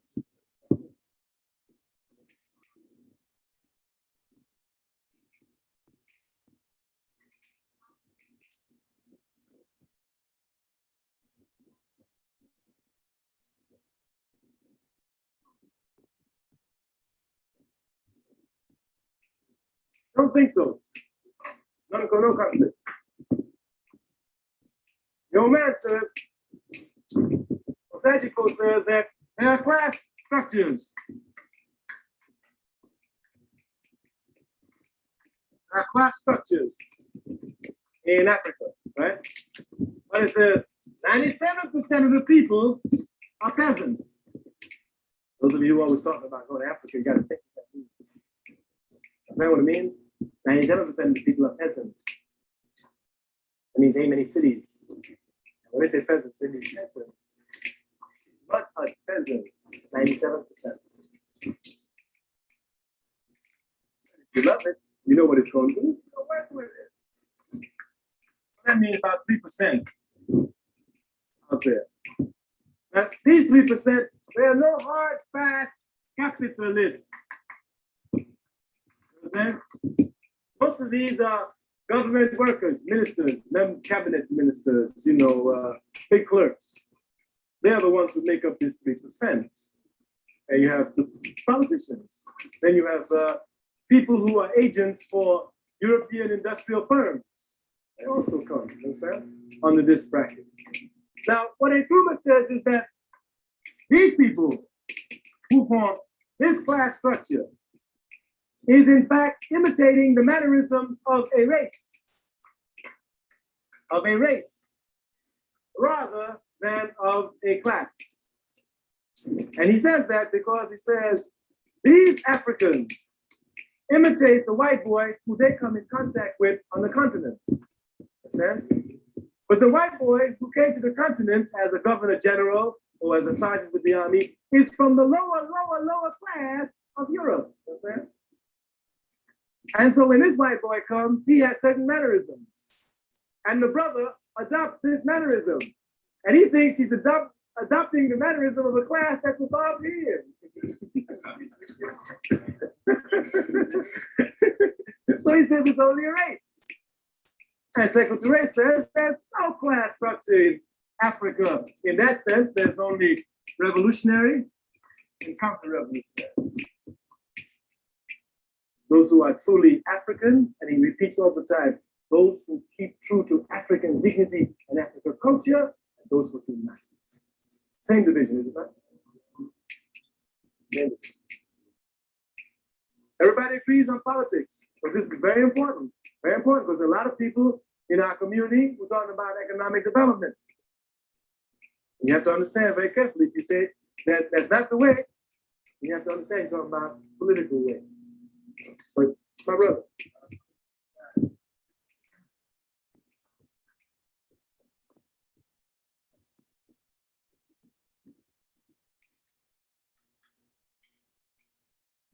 All interactions of people on a social level.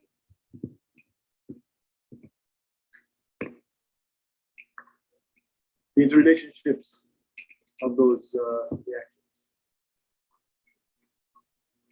Because culture is anything man-made.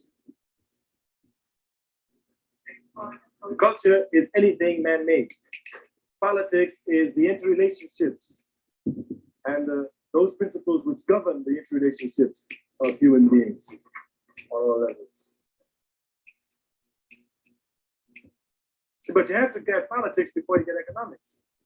Because no country had economic independence before it had political independence. No country. You can't name it one country that said we have economic independence. All of them must go through political independence. You can't nationalize a bank if you don't have no political power. Here's my brother. Say that the Islam I can say the Islam brother Malcolm had was not scientific. How can you say that? Because he himself said so. He said that when you come to talk about religion, let's put that in the corner. And it got nothing to do with the scientific problem we're dealing with.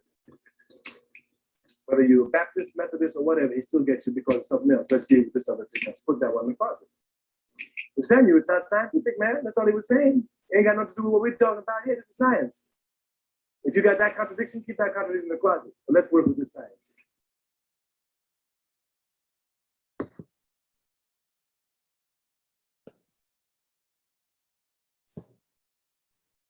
Again, that was our second segment, Brother Kwame Touré, aka Stokely Carmichael. Now we're going into our third segment. We got the great mother, Queen Frances Cress Wilson. We're about to go to her right now.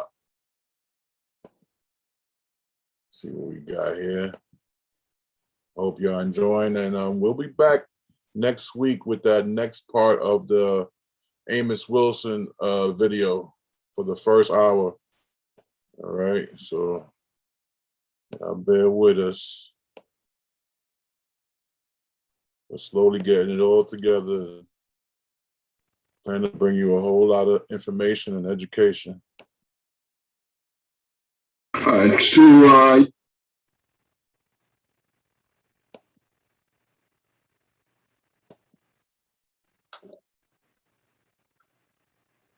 Okay.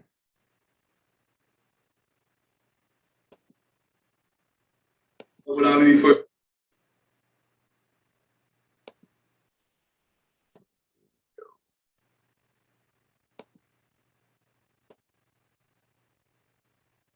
Do, I'm gonna bring up the sister. I'm gonna let her speak for herself.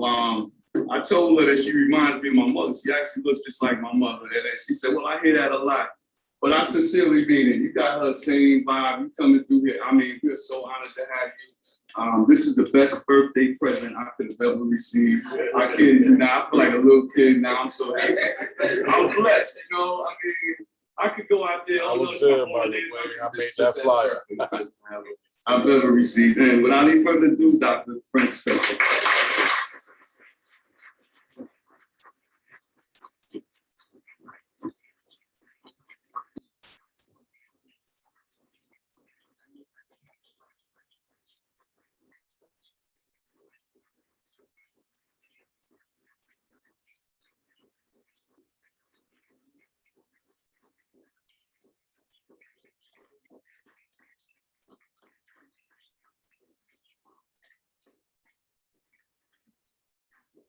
Good afternoon, everyone.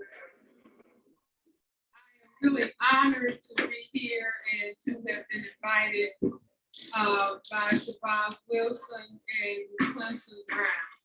I haven't been in New York in a long time, but I'm thrilled to be here.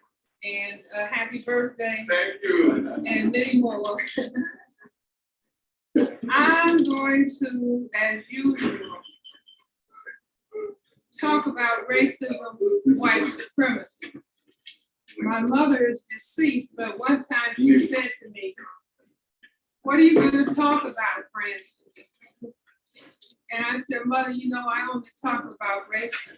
And she said, "Well, can't you talk about something different?" But everything is racism. And I want to talk about it. I'm a general psychiatrist and child psychiatrist practicing in Washington, D.C. And I have arrived at the point where I feel that the most important thing that we as Black people need to understand is this powerful dynamic of racism. Those of you who are familiar with the work of Neely Fuller know that he has said, if you do not understand white supremacy racism, what it is and exactly how it works, everything else that you think you understand will only confuse you. So I believe that if we are going to move further into the 21st century and into the 22nd century and into the 23rd century, that we have to have clear insight as to what this process is all about. I think it's in the book of Isaiah. If you do not have, those who do not have a vision, if there's no vision, the people will perish. I guess that's, if there is no vision, the people will perish, meaning we have to have a more global understanding of exactly what the forces are on this planet, so we can actually do short-range planning as well as long-range planning. I started thinking about racism when I was doing a residency in general psychiatry at St. Elizabeth's Hospital in Washington, D.C. And it was a program that was based on Freudian psychoanalytic theory. And nothing was really being said about the mental health of Black people. I'm a third generation physician. My father was a physician. His father was a physician. And my parents told us that you are getting an education not to leave your community. You were getting an education in order to help your community. So the Black patients that I would talk to and take a history on, within the history of every Black patient would be aspects and dimensions of racism. And when I was an undergrad, I considered myself to be a Marxist. I thought that economics was causing racism, that it was a means for economic exploitation.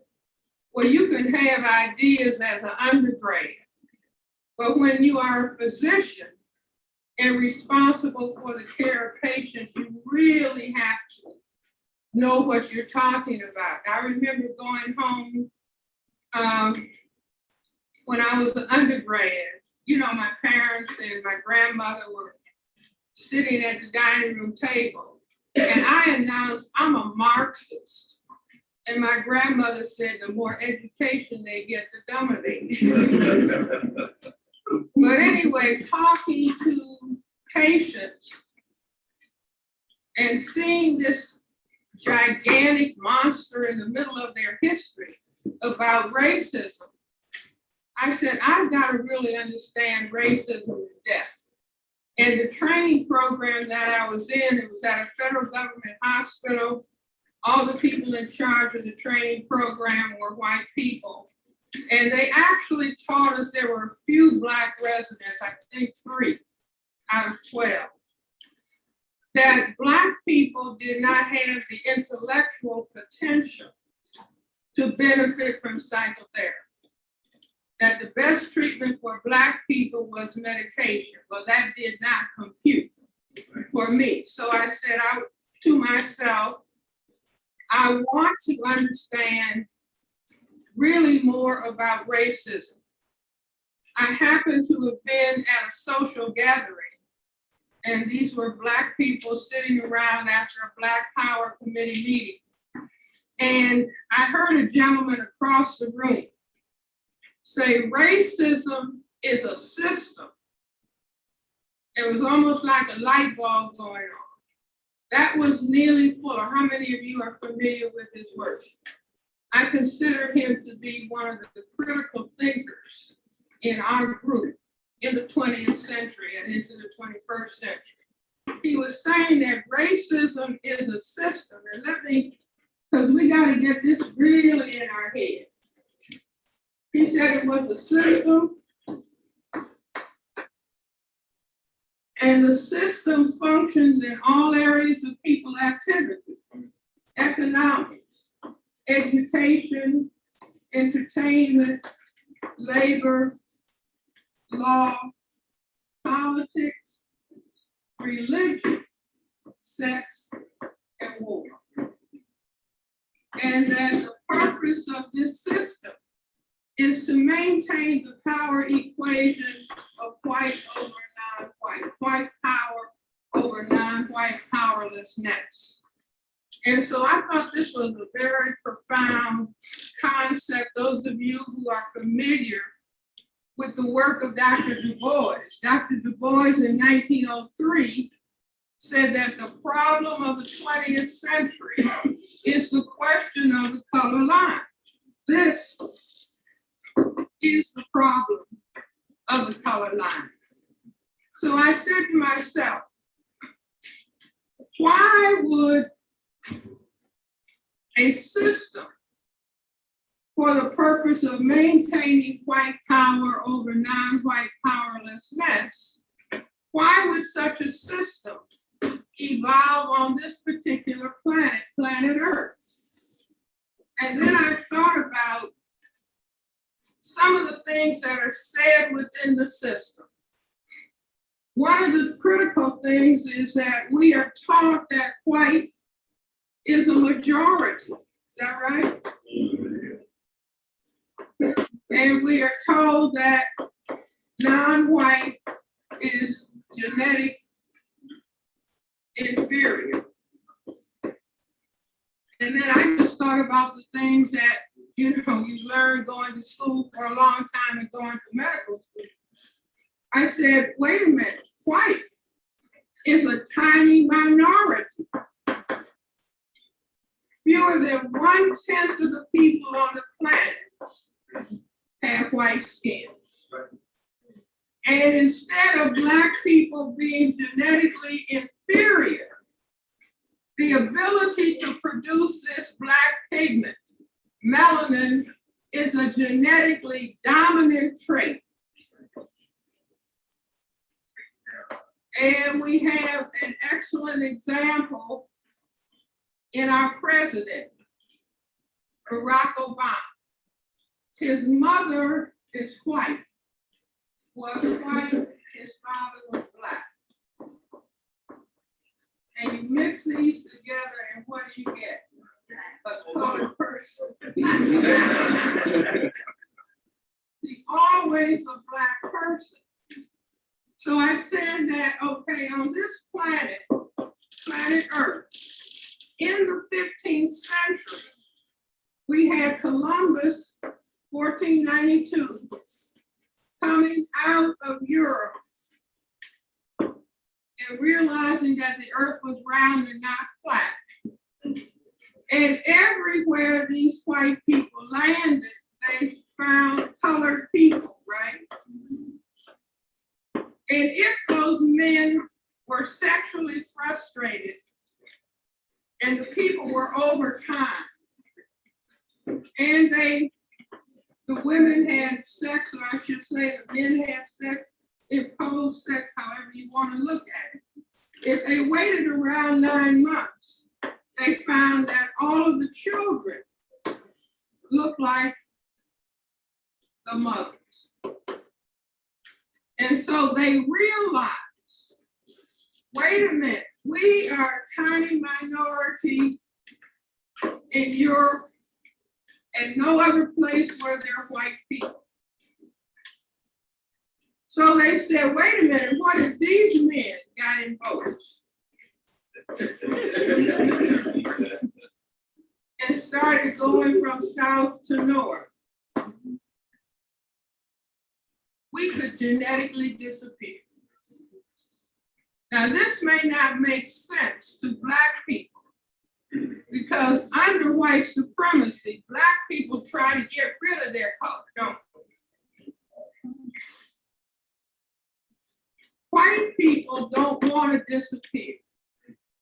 And I have asked audiences of white people, do you want your children to be colored? Do you want your grandchildren to be colored? Do you want your great-grandchildren to be colored? Do you want your great-great-great-great-great-grandchildren to be colored? I'm polite and they're polite. What do they say? No. Meaning they don't want to disappear.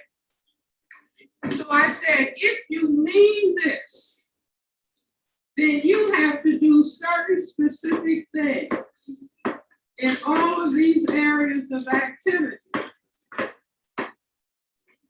so that white does not disappear on planet Earth. Now, unbeknownst to us, this is the critical underlying motivation for all of the behavior of people who classify themselves as white on this planet. I don't know how many of you are familiar with the name Tom Metzger. He was one of the arch white supremacists or white separatists. Some years ago, I was on a television program in Los Angeles when President Reagan's son had a television talk show. And so this particular show was a panel of people, might have been 10 people, talking about race and racism. I just happened to be sitting next to Mr. Metzger. And so during the commercial break, I kind of touched him on his arm. I'm sitting right next to him. And he didn't say, "Don't touch me, nigger." I said, "Mr. Metzger, tell me something. What percentage of people who classify themselves as white are fearful of white genetic annihilation?" And he answered very politely. He said, "Dr. Welsing, nearly all of them. But they are ashamed or afraid to admit it." Now, I can understand that. In other words, this system is about white genetic survival. Now, if some people have organized a system for their genetic survival, what's the chance that they're going to give that system up? None. See, they worked hard, and we can consider it unjust. It's the most unjust system that has ever been devised on the planet, where you have 1/10 of the people deciding that they need to control 9/10 of the people on the planet. But all along, I maintain we have not understood this. We thought when we were formerly enslaved, if they would just take off the chains, everything is going to be okay. So they removed the chains, and then what did they do next? They put laws in place to accomplish the same thing. And we went through the 1960s in what is being called the civil rights era. And the Black people, with all of their dignity and their pride and their courage, going up against horses and hoses and dogs to get the vote, to get that change, coming out of that movement, saying Black pride, Black is beautiful, Black power, Black self-respect. And the people who had something else in mind said that's dangerous. If people are talking about self-respect and dignity, and I encourage everybody to look at the films Eye on the Prize and look at those Black people, men and women and children, going up against a horrific force. But they were determined, and they had their self-respect with them. But the system said, this is dangerous. If we let these people go forward, talking about Black pride, Black dignity, Black is beautiful, we will be in trouble. So we have to have something for them. And I maintain that's when they decided, well, we have to feed them images of Superfly, prostitutes, pimps selling drugs, men kicking women, all kind of language. Following that up into the present, with having Black people call themselves niggers and dogs and gangsters and thugs and bitches and hoes. Now, once that's in the brain computer, you can do anything. See, that's the complete annihilation of self-respect. Now, we didn't understand it. We thought, oh, this is just entertainment. Like the movie Monster Ball or the movie Precious. You see, or the movie for colored girls.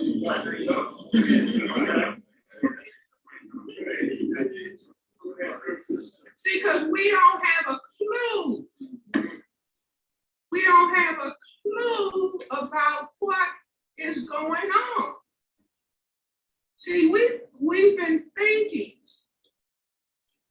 and God bless Dr. Martin Luther King, a minister but a great political scientist. He said it's about love. Everybody should love. And he got killed. And I say the reason being that if everybody on the planet, all these people, white, non-white, loved, and the love was expressed in sexual activity, what would happen? White would disappear. You see, so kill him, because that would mean our genetic disappearance. So, if the system is about white genetic survival, what do they have to worry about most? Like this, wait.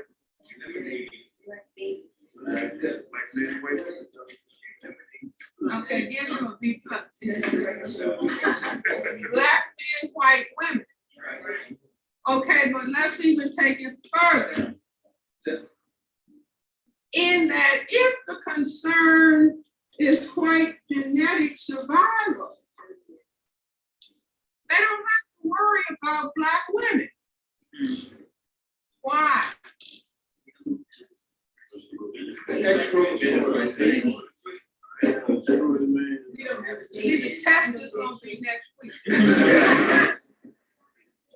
The reason being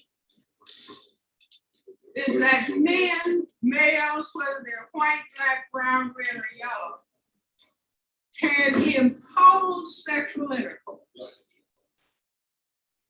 If I would, try to impose sexual intercourse on any of the gentlemen here, and they say, I'm sitting next to my wife, and I went to my purse and I got my Uzi.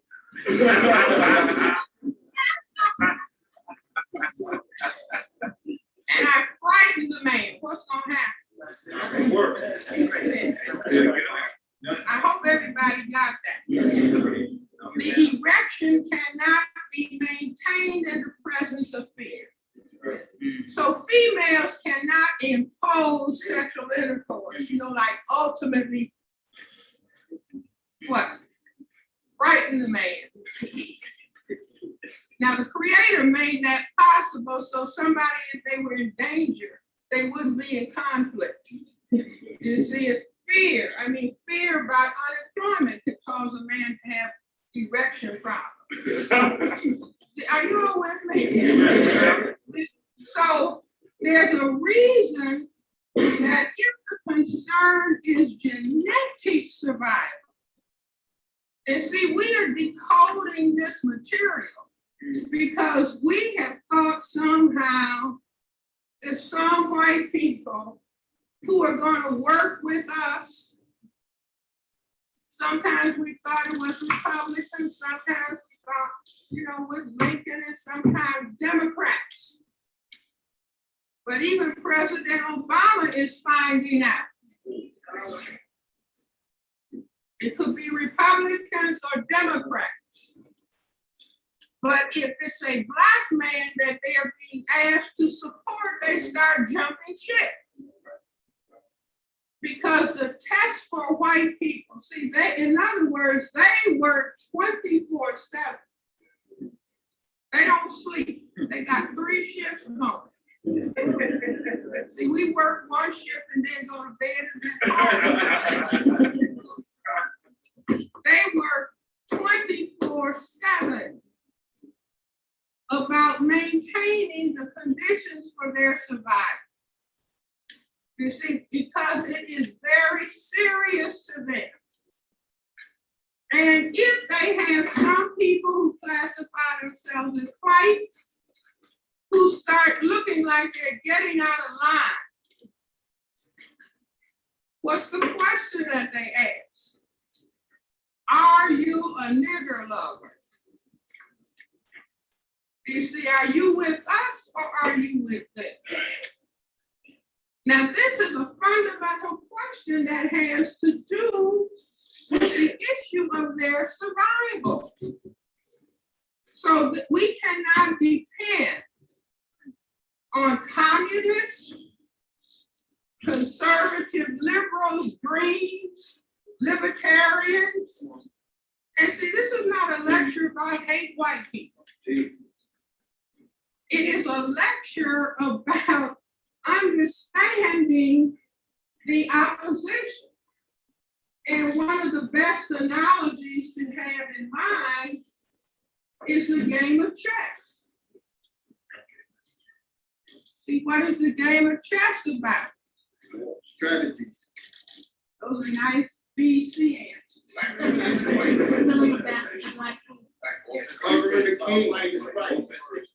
It's about white king checkmate black king. White always moves first. So white is playing what? Offense, defense. And black has to play defense out.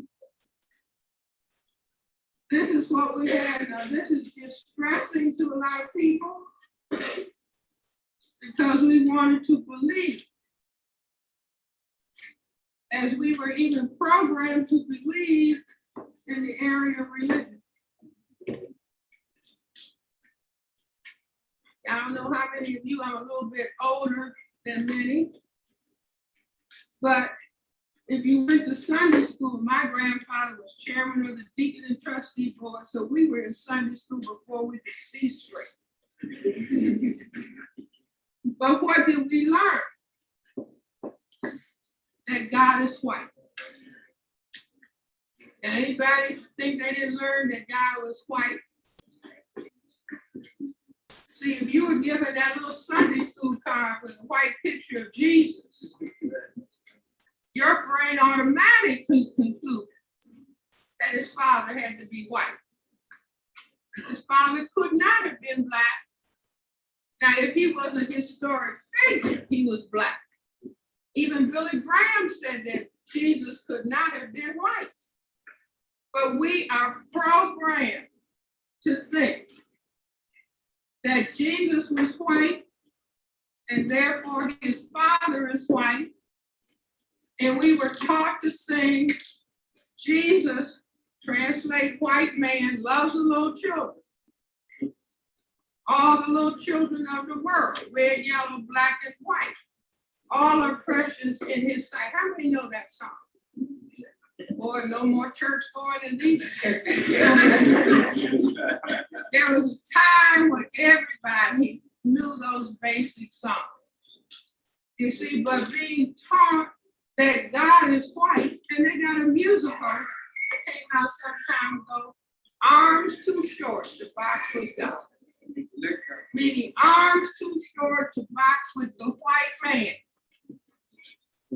See, when I was a little child, having seen the Sunday school card with Jesus on it, I had just drawn my own conclusion that the man on the Quaker Oats box must be God.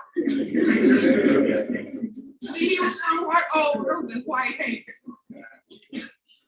Jesus was younger, so you know, now we thank him for the food. We just had this big Quaker Oats box in the pantry. I mean, that was my conclusion. But if you, any of you, saw a Sunday school card with the white Jesus, your brain jumped to that conclusion too without your knowing it. That's called a subconscious conclusion. So anyway, this was deeply programmed in our thinking, but I tell people that the truth is, you cannot hide it. That it will come out in material. It will come out through the subconscious. Because if we break the name Jesus down in Ebonics, it spells just us.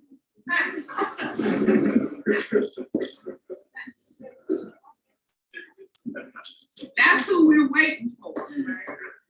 Just us to get our heads together. Now say that as Black people, we greet each other a zillion times a day. We're saying, hey, what's happening? What's happening? What's happening? Because we don't know what's going on. See, we keep running into a wall and wondering how come things haven't worked out. Because we have been deceived. We have been told we are in a democracy where everybody is equal. The truth and the reality is that we are in a system of racism, white supremacy. See, we're told that the system of democracy has imperfections. No, we are in a system of white supremacy that has been perfected. And that's why we keep staying basically in the same position. And as long as we don't understand we're dealing with a system, every week we just complain another Black man has been shot, another Black man has been killed. We say, oh, 10 over there, 3 over there. Oh, well, let's add up the statistics and somebody will run and complain about it. But if it's happening over and over again, that implies intentionality. And if the system is about white genetic survival, who is the enemy of the state? No, the Black man.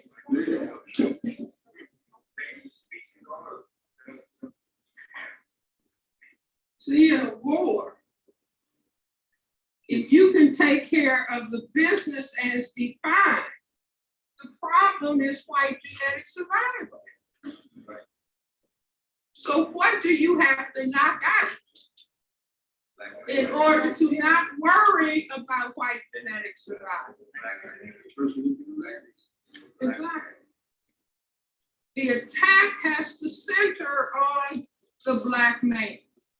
Now, years ago, in the 1970s, I was teaching at Howard University College of Medicine, and I would have Neely Fuller lecture every Monday night from 8 until 1 o'clock in the morning.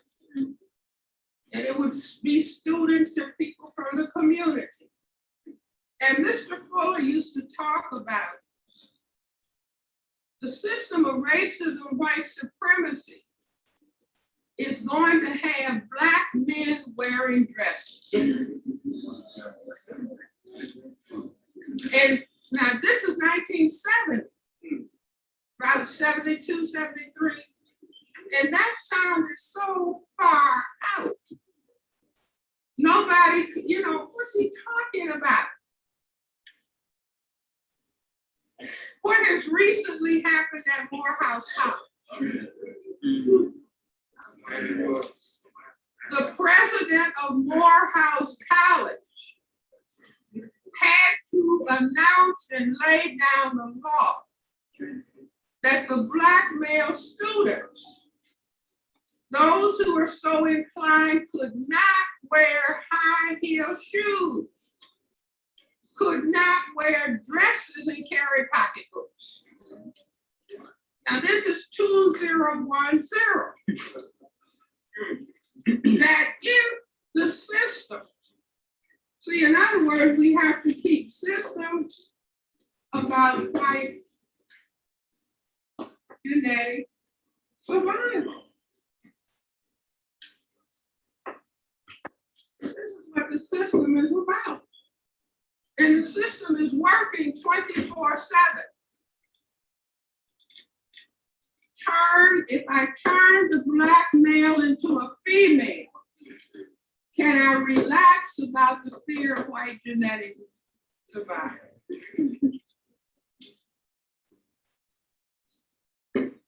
Absolutely. Now, I don't know what goes on here in New York, haven't been here in a while. In DC, we have a lot of men with their parents. Hanging down. In the train station, when I bought my ticket to come here, there's a black gentleman, had on some expensive clothes, had some nice luggage. His pants were down here. So he would pull the luggage like this after he got his ticket, and then he had to stop.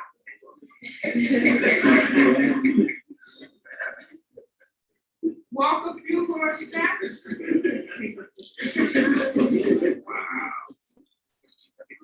See, now, in other words, imagine somebody looking down from another galaxy or planet. You see, in other words, psychiatrists' behavior, all behavior has significance. You just have to understand the context and the power that is controlling it. Do you see what I'm saying?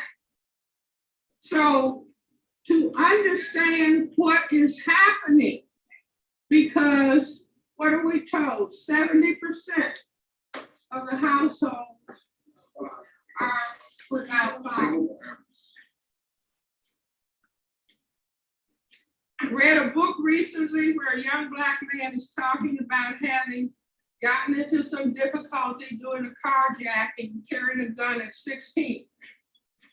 And he said in the book, I had to go to prison to find my fathers.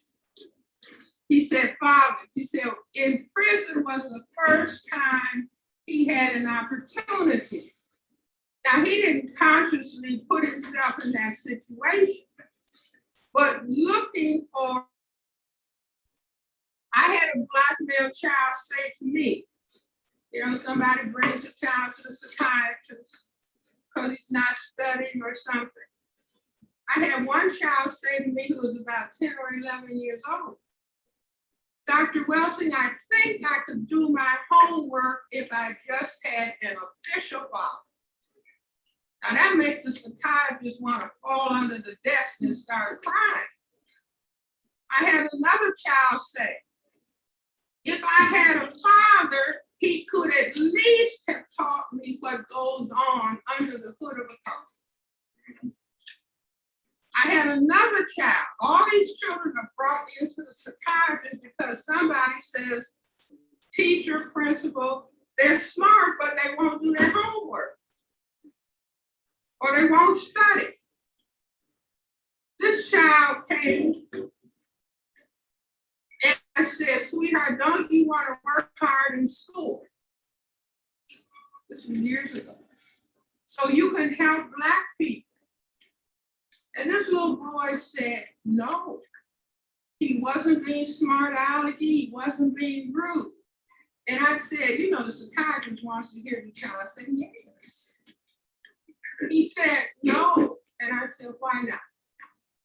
He said, if you try to help Black people, you're going to be killed. Now, this is a little Black child, around 11 years old, said Malcolm X, George Jackson. I said, IQ 265.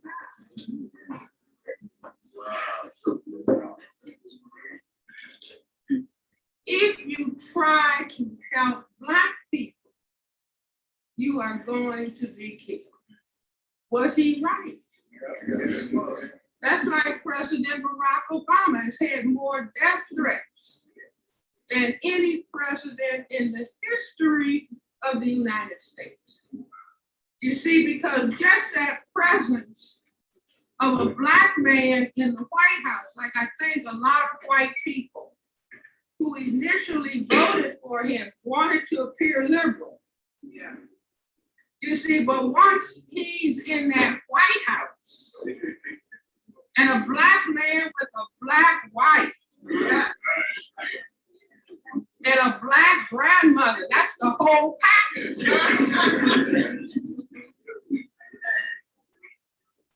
They began to understand, oh my God,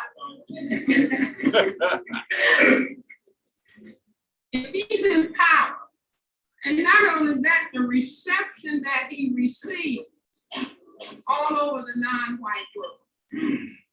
You see, so they started shaking because people who classify themselves as white are not consciously carrying around in their mind a white genetic annihilation. They repress that. You see, but how do we know? Based on other behaviors that they engage in, and just like Tom Metzger said, the majority of white people are fearful of their genetic annihilation.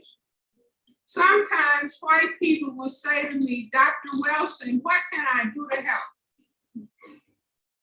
And I say, tell black people what white people talk about when there's no black people around. They all go silent because what are they talking about? They're either talking directly or in code about white genetic survival.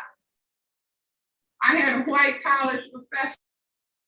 I had been invited to speak at a prison, white university, giving educational programs in a prison, 100% of the prisoners black men.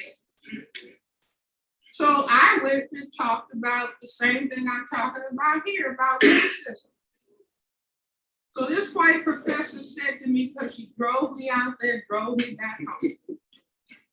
She said, see, sometimes when you push truth, and I'm not being rude and disrespectful, people feel compelled to come out with their truth. So she said, Dr. Wilson, you know, I hate to admit it, but on all social occasions, not some, not a few, on all social occasions when it's white people together and there's no black people around, she said, we are talking now. And the assumption is that everybody present is in agreement. So I told her that I understood that. See, they're simply talking code.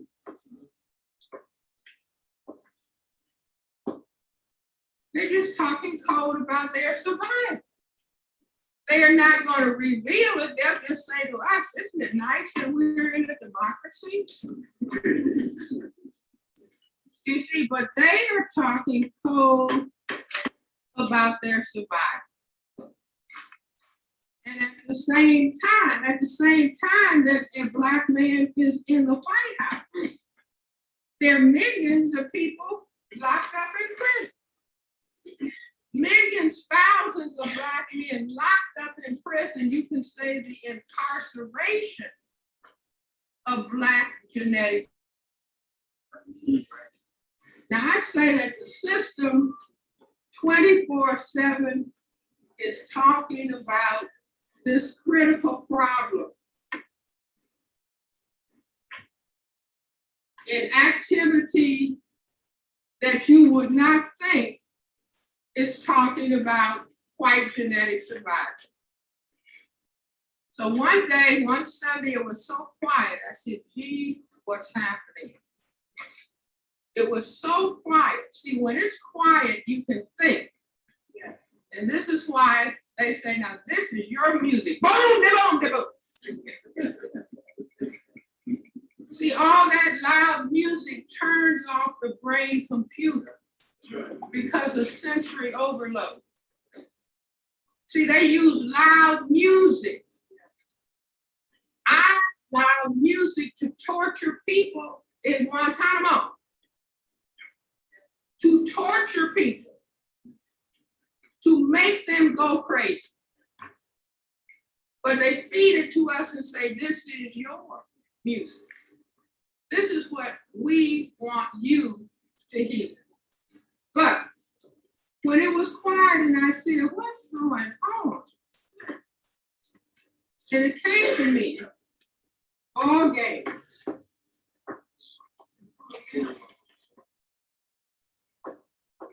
And I said to myself, for ball games to have a whole city be quiet, ball games must have a significance, an important significance that we're not generally focusing on. So it just pops. See, once you understand the context, meaning system of white supremacy, or white genetic survival, this is the context in which everything, language, speech, activity takes place. So it just occurred to me, came into my computer.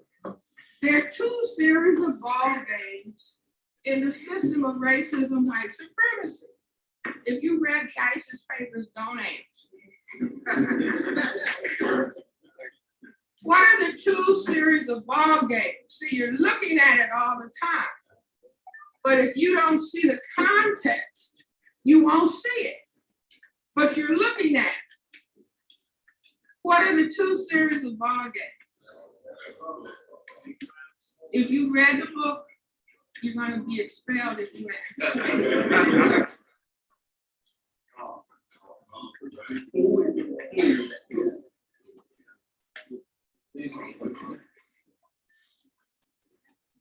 Two series of ball games in the system of racism, white supremacy. Our big brown and small white. No, you read the book. No, that's right. You got me better. I didn't figure that out myself. Big brown and small white. Why so? Because once we're talking about genetic survival, then this is what automatically comes in the brain-computer subconscious. And this is not a man with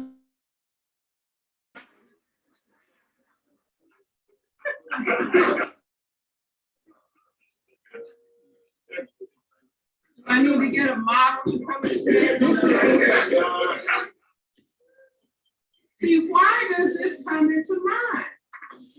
Because this is a diagram of male genitalia. This is the phallus of the penis. These are the testicles. The testicles contain the genetic material. What are the testicles called colloquially? Balls. Is that right, Clay? See, I don't make up stuff. I just observe. Balls. So out of the same brain computer that set up a system of white supremacy, see, this doesn't come out of our. So the big brown balls mean the genetically dominant balls. And they are brown. And what are they? What balls?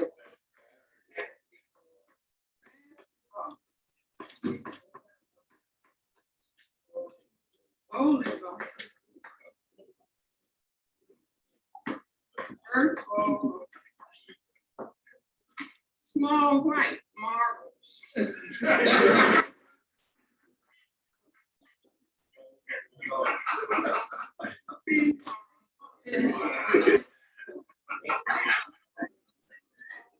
Baseball, tennis,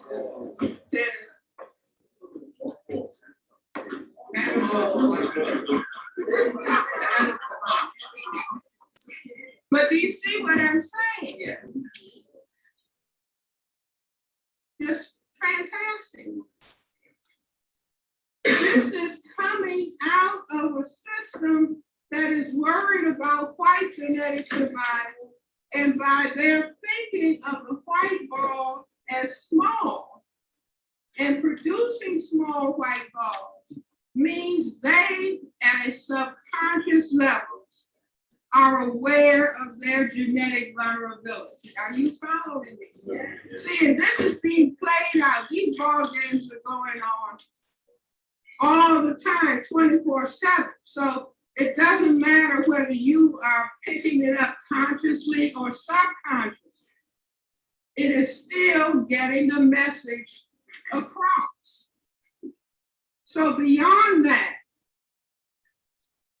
in the game of, well, first of all, what do white say about their ideal mate? Not tall, blonde, right? Tall, dark, and handsome. And so in the football, this big brown ball goes into some white upright legs at the end of the week. Are you all with me? Yeah.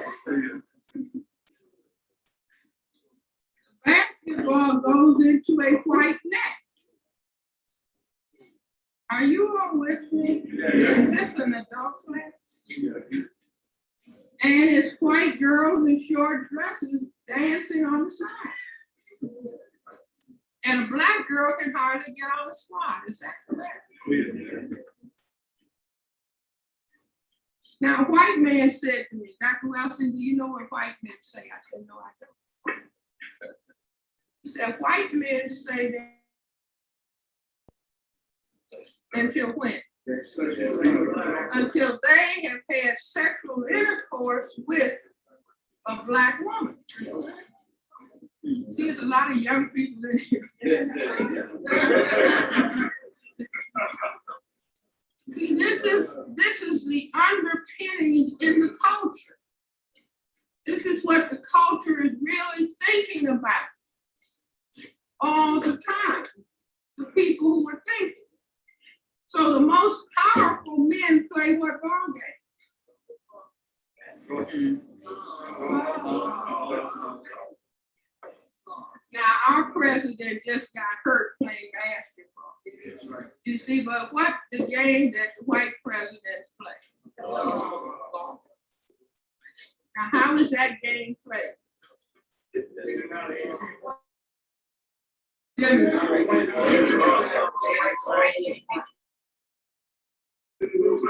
Long stick held between legs.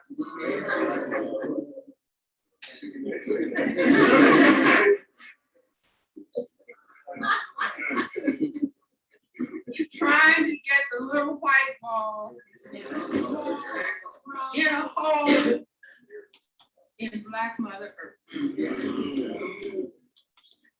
And if this is a real, are there any little children? I see a couple. I'll address the grown-ups. The golf course is laid out, and it always has water holes. It has rough. It has sand trap. And then it has a hole that it's supposed to go in. Now, anybody studying anatomy, female anatomy, will understand. This is pubic hair. See, the ball happens to go in the rough. Or the ball can go in the water. See, the female genitalia, you have the vaginal opening, you have the urethra where the urine comes out, and you have an anus, and that's the sand trap. Are you all with me? Yes. I don't want to ruin anybody. We have got to understand racism. We have got.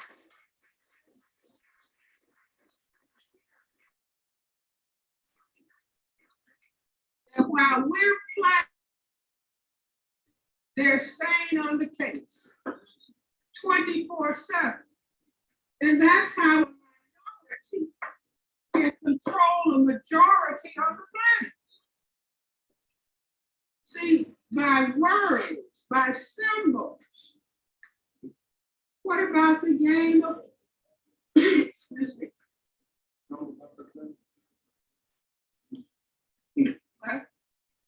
What about the game of village or pool? Green field, long stick, triangle, whole lot of colored balls. See, the triangle is the female vaginal board. Take the triangle off, and what's the game about? The white, long stick white ball knocks all the colored balls under the table. And what ball is left on top of the table? The white ball. The black ball is the last ball to go in. We're doing too much partying and eating and not observing. The black ball is the last to be knocked in. And the expression is what? President Obama, you don't want to be caught where? Behind the 8 ball. See, if you're behind the 8 ball, that means that the black man is in power. Yeah. What else can I? Let's look at the password that the black community used to.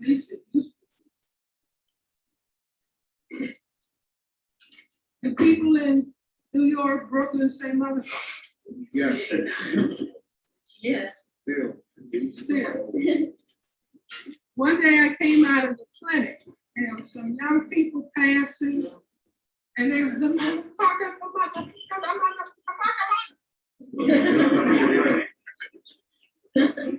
So my first reaction is, oh my God.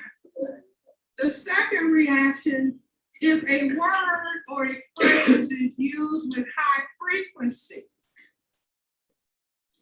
there has to be a reason behind it.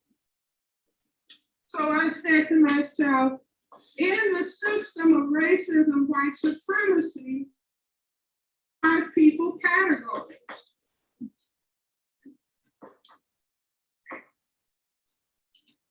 Man, woman, boy, girl, baby. Who is the man? I said, here comes the man, you all. The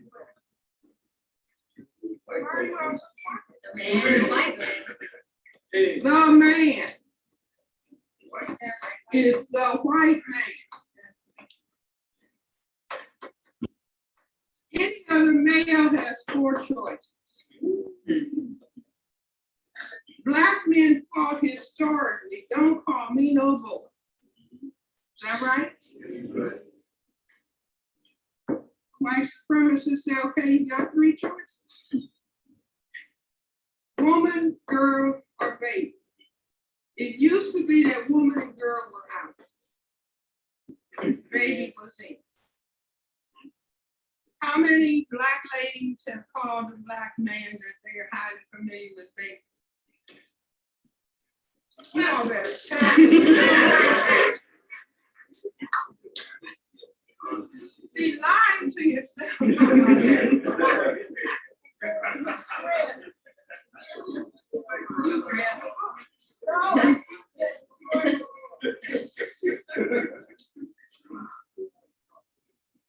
How many gentlemen have called the lady that they're familiar with mama? Hey, mama, can I ride with you? Let's get a witness.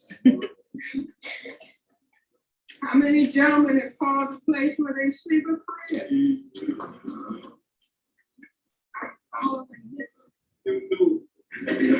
Man who calls a woman his mama, calls a place where he sleeps a crib, will call himself what?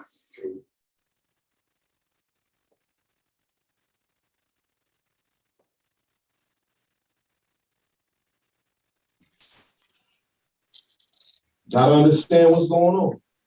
How these slave patrols running in our community, dropping bags of firearms off in our community. We also got to speak on the history. What y'all know about the drug war? The war on drugs. What y'all know about that time period?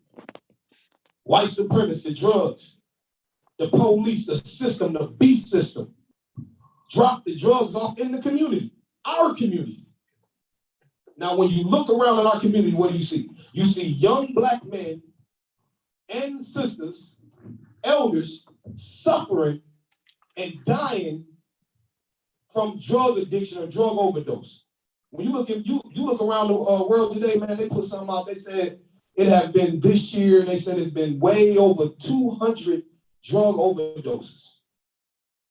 They just found somebody over North Minneapolis on Broadway, laid out on the sidewalk, dead from a drug overdose. This is the war on drugs. They put the drugs in our community. They're putting a lot of these guns in our community. When you look at Chicago, the question we gotta ask, where are we getting the guns from? All these guns ain't just popping up from people. There's even interviews with these white supremacists sitting in admitting and stating that we don't have to kill, we don't have to lynch black people anymore. All we have to do is drop the guns off in the community and they'll do it to themselves. Everything I'm telling you can be proven. So yeah, we speak on black violence, but we also got to teach the youth and teach our elders who don't know about the truth concerning the history and how we evolved like this. That's right. As brothers and sisters. That's right. This is deception. Them misleading us, polluting our community, genocide. And a lot of this got to do with the money. A lot of it got to do with the money. You give a young brother that ain't never had $5,000 in his life, full cash, to go take out one of your black leaders. MLK. They just found out and just released the two brothers who they said committed and murdered Malcolm X. They just freed them because they said that they didn't commit the crime. But you got the NOI and the people saying that it was the FBI, the beast system. Knowledge is power, brothers and sisters. Knowledge is power. When you speak and you bring forth the knowledge to the minds of the brothers and sisters, they hate that. They hate it because once you arise with the knowledge and the wisdom, now we can be able to create more leaders. That's what we need. We need more leaders because we don't got that many in our community. We don't got the guidance. We don't got the leadership. So we need more leaders when it comes down to what's actually taking place, man, in our community. So once again, study the slave patrol, the history of slave patrols. Study and see how back then they had the K9s there to run our brothers and sisters down.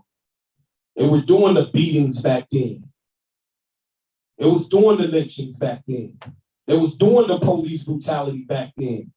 And we all the way in 2021 still being treated the same.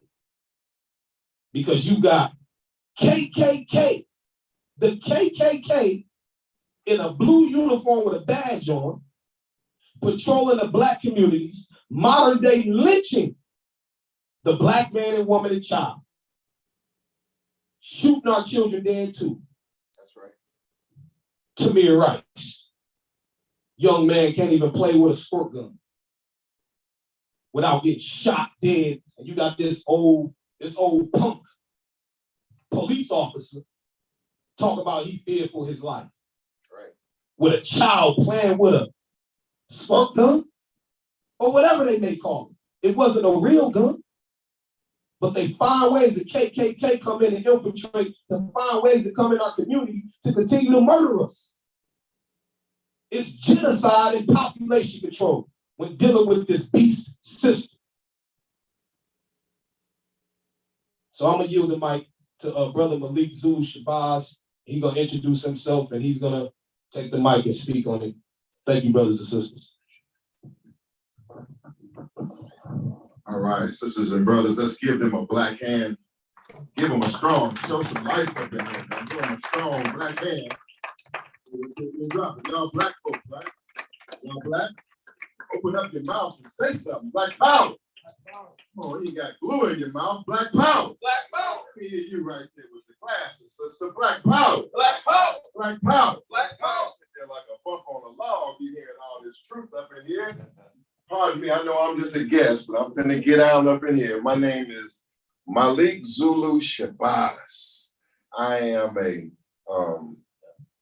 I'm a long time freedom fighter, organizer, and struggler for our people.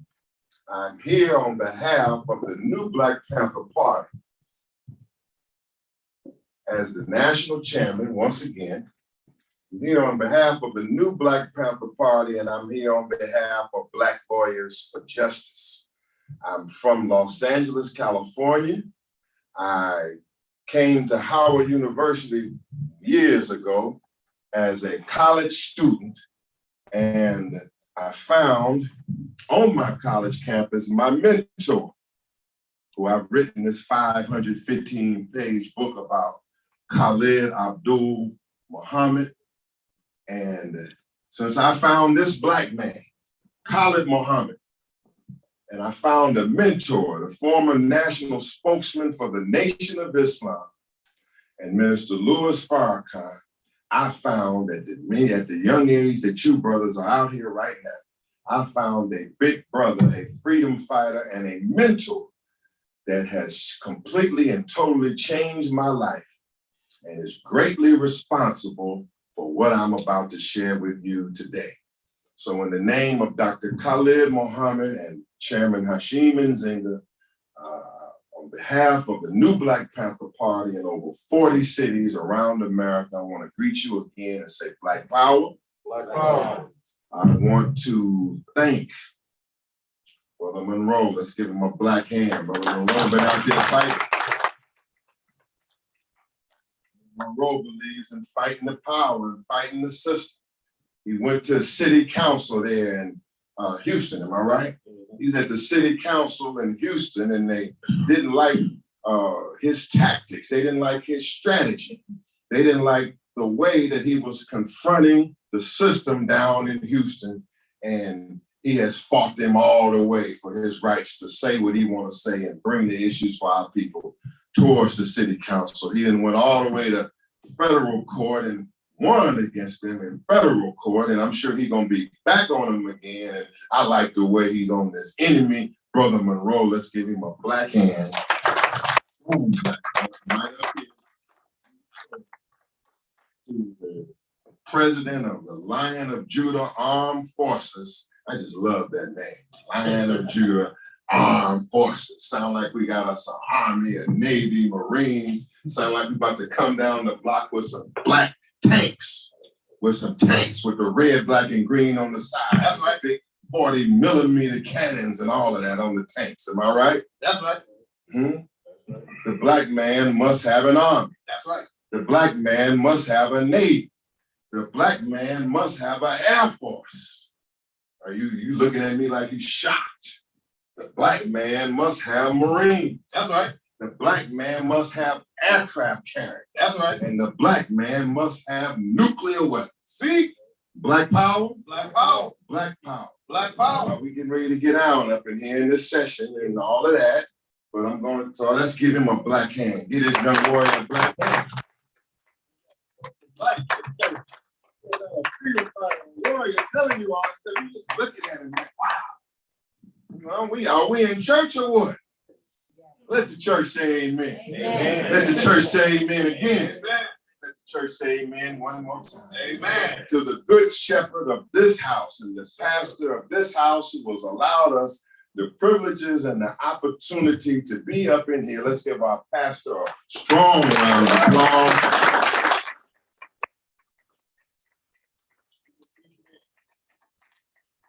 We're going to certainly make him proud tonight. I don't know what they think when they say, oh, well, the Black Panthers is coming up here and so forth. We don't know what they about to start saying and how they finna start talking and what they finna start doing and all of that, but it's all right. Everything is gonna be okay. We are strong people, but we are civilized people. We are civilized people. We come from the ministry. My mentor was a minister that started off in the Methodist Church, and he became world renowned as a preacher in Islam. He knew the Bible, Old Testament and New Testament, back and forth. He taught us that the Bible is a Black history book from one cover to another, from Genesis to Revelations. He tells us that there's much truth to be found in the Bible. It has just been altered and mixed up and tampered and diluted with by our open-headed. So what am I saying here? That when we come into the house of God, we're not in a foreign place. We're not in a place that is absent our experiences. Matter of fact, we feel quite at home here based on our history. When we go into the history of the Black Panther Party, we talk about Comrade Huey P. Newton. And Huey P. Newton, Black Panther ideology changed a lot over the years. They started off, they were about Black power, Black nationalism. At another point, the Black Panther Party went into what they call socialism. You know what socialism is? You ever heard of that term in school?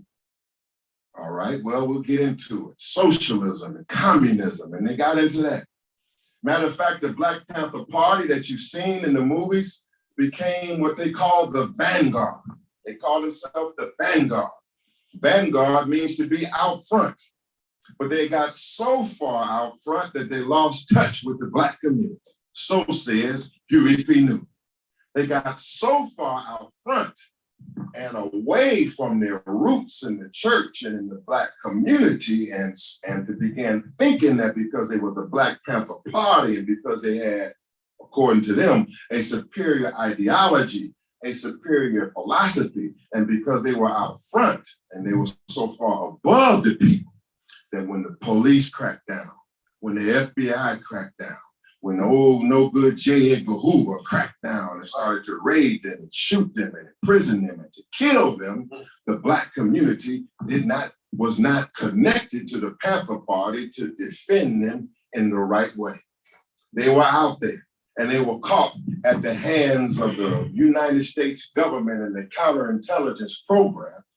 But our brother, one of the greatest Black men that ever walked the face of the planet Earth, the Honorable Dr. Comrade Huey P. Newton, he later on in the 1970s, around 1973, when you read the book, To Die for the People by Huey P. Newton, Huey Newton regretted the fact that the Black Panther had left the church. He regretted the fact that they had began to call all of the pastors and the preachers that they were Uncle Toms and so forth.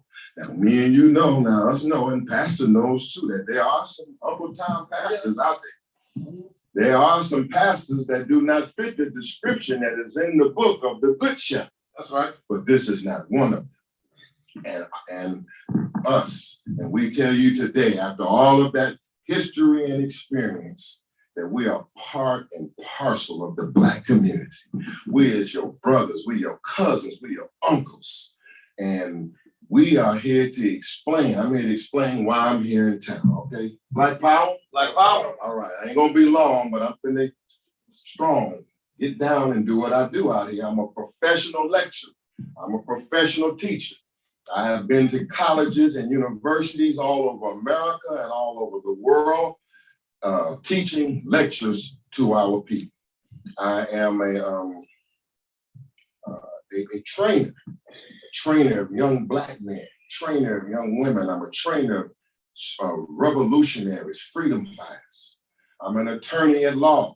Went to Howard University, graduate attorney from Howard University, and became an attorney in 1996. And ever since then, I've been fighting for our people. I fight in the courtroom. I fight the kind of cases that Brother Monroe just won, constitutional cases where if your constitutional right is violated, then the lawyer has to go in and go to work and take depositions and go to trial, and he has to spend lots of money hoping that he can win the big one for his client. That's right. All right. And so that's the kind of work that I do right now on behalf of Black Lawyers for Justice. And that's my career. My career is completely dedicated to the liberation of my people. We here, us, brothers and sisters, we have just come back from Georgia and the trial of the killers of Ahmaud Arbery. And there at this trial here last week, justice was on trial. We saw here in Kenosha, Wisconsin, we saw a white vigilante named Kyle Rittenhouse.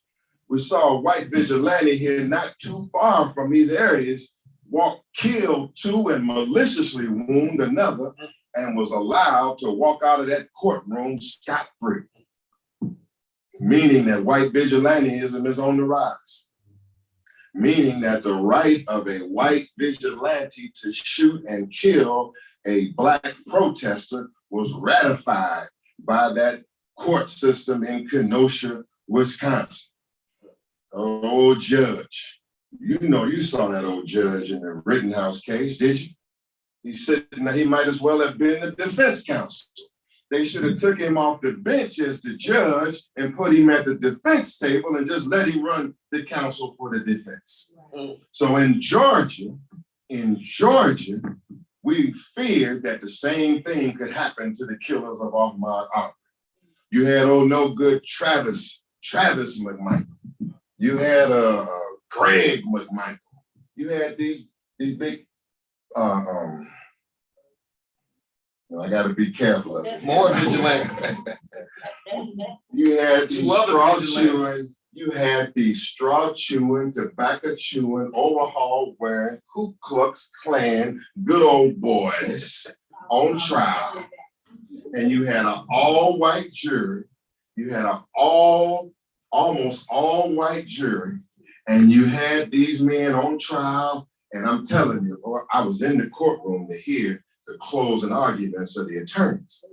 And these are closing arguments of the defense attorneys of the killers of Ahmaud Arbery. It was disgusting. It was disgusting indeed, because they used every racist trick in the book. They used every, what they call dog whistle. They used every racist dog whistle, meaning to say something to the jury that would bring up the image of a Black man as their worst nightmare. And no matter what the evidence heard, they would be able to conjure up the image of fear of a Black man in their neighborhood, a Black man robbing their house, a Black man in the fear of Black people in their neighborhoods. And therefore they would exonerate, they would acquit, they would let free every defendant. And so those defense attorneys were nasty. They were using all kind of racist tactics at the end of that trial. And I was disgusted by seeing this, but I thought that it could have worked. And at the end, and you heard the old defense counsel. I forget her name right now, and her name should be forgotten because she ain't nobody.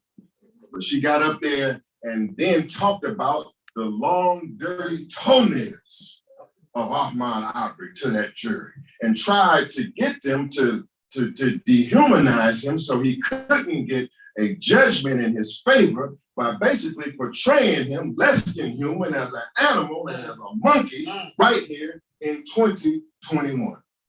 Okay. However, on the 22nd of of November,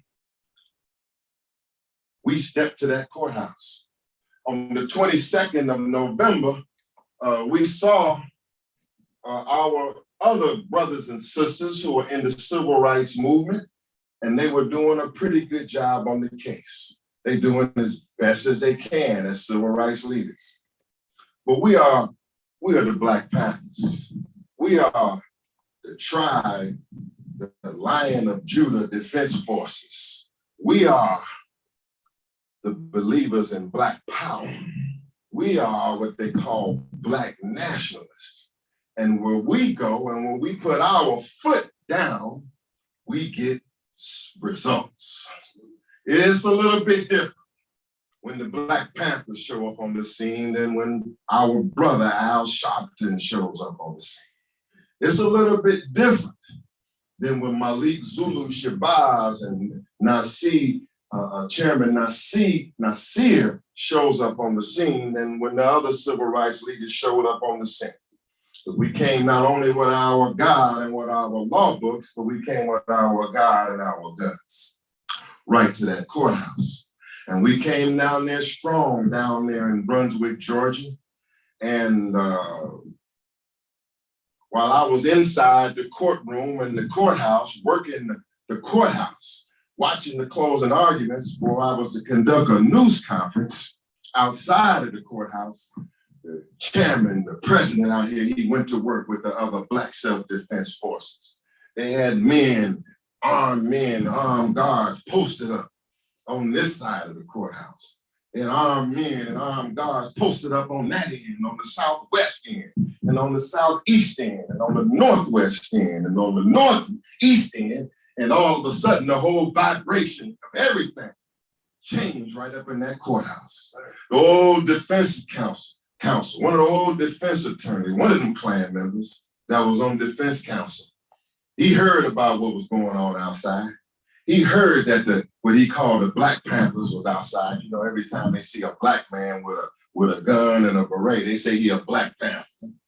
But that ain't bad. Black power. You saw the movie Black Panther. You like that movie, is that right? Everybody in here knows, no matter what your religion or your background is, that there's a little bit of Black Panther here in everybody. Is that right? That's right. There's a Black Panther in you, a Black Panther in you, Black Panther in you, Black Panther in you. No disrespect, dear pastor, but there's a Black Panther in you too. That's right. I want to take you back into Africa to show you about that thing and take you to the walls of the pyramids and what they call the hieroglyphics, or what we know as the Medu Neter. And I won't have the time to tell you about the African goddess called Bastet. The African goddess, pictures on the walls of the pyramid called Bastet, and she's given the image of a panther. I won't have time to take you to show you that your African history is rooted also in that Black Panther. And that's why when that movie came out, you were driven to that movie, Black Panther, like a magnet. You were driven like a magnet because there's a Black Panther inside of every one of us. And that Black Panther is that freedom fighter in you. It's that revolutionary inside of you. It is that one that wants to take strong action. Now, right now, young brothers, you're taking strong actions, but you just don't know who the hell you're taking it against. I mean, I hear it on the radio all the time. Brothers talking about strong action. Every time I turn on the dial, every time I turn on Spotify or Apple Music, I mean, brothers is talking about taking strong action. Well, I busted him with a 40 cal. The Negro was simping and I left him limping, huh? Talk to me. You're talking about that 40 cal. You're talking about that 9. You're talking about that AR. You're talking about that AK all day, all night on that radio. But on the other end of that 40 cal, the other end of that 9 millimeter, the other end of it, every time I'm hearing on the radio with these hard rappers, on the other end, it's always another Black man. It ain't never that 40 cal busting on that police officer. It ain't never that AK hitting that cop or that officer, or hitting that politician that is robbing you, exploiting you, or hitting that businessman or that bloodsucker in your community that you busting on and putting them into the ground, putting in work, making his mama cry, his daddy cry, and all of that. All that anger on the radio. But it's directed at our own people. Now look, let me get right to the point here. The new Black Panther Party has a 10-point program. We have a 10-point program and platform that I'm going to explain to you. I want to take a couple of questions from you young guys, young sisters and brothers out here. We have a 10-point program. Point number 7 says we want an immediate end to police harassment, brutality, and the murder of Black people. We want an end to Black on Black violence, snitching, and collaboration and cooperation with the oppressor. It says, we believe in our community, that we should organize Black self-defense groups, Black people's militias, Black liberation armies that are dedicated to defending our Black community from racist, fascist police, military oppression, and brutality. The Second Amendment of white America's Constitution gives us a right to bear arms. We therefore believe that all Black people should unite and form an African United Front and to arm ourselves for self-defense. Black power? Black power. Black power? Black power. Now, this is part of our program, our platform. This is why today that I chose to go out in sub-freezing temperatures out here at the Hennepin County Justice Center to stand under the leadership of President Nasir and to march till my hand was so cold. My hand was so cold after holding that cell phone that it felt like like somebody had stabbed me for about an hour afterwards because it was nothing but pain in my hand. Well, but what's the big deal? We were there because like we were in Georgia, the scene changes. The scene changes. It's going to change in today like it changed in Georgia.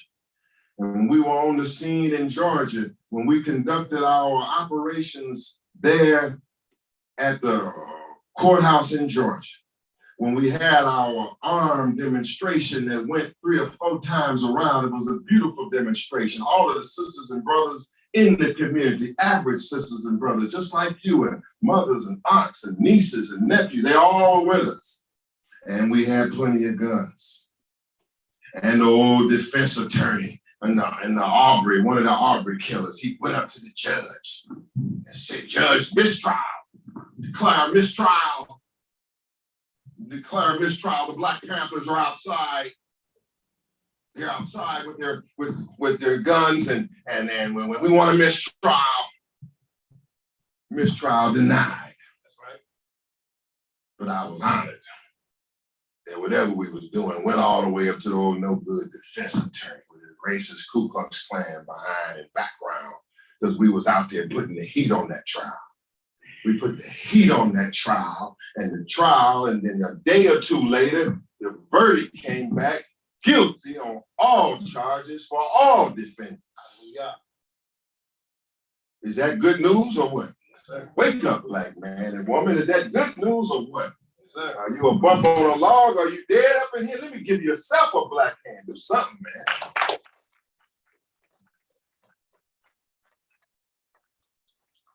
Oh, I love y'all. I love y'all. We gotta warm you up in here.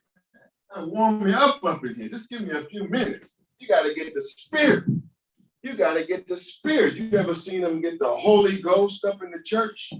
You've seen them get the Holy Ghost. You've seen them hop down these aisles sometime on one foot when they get what they say the Spirit of God in them.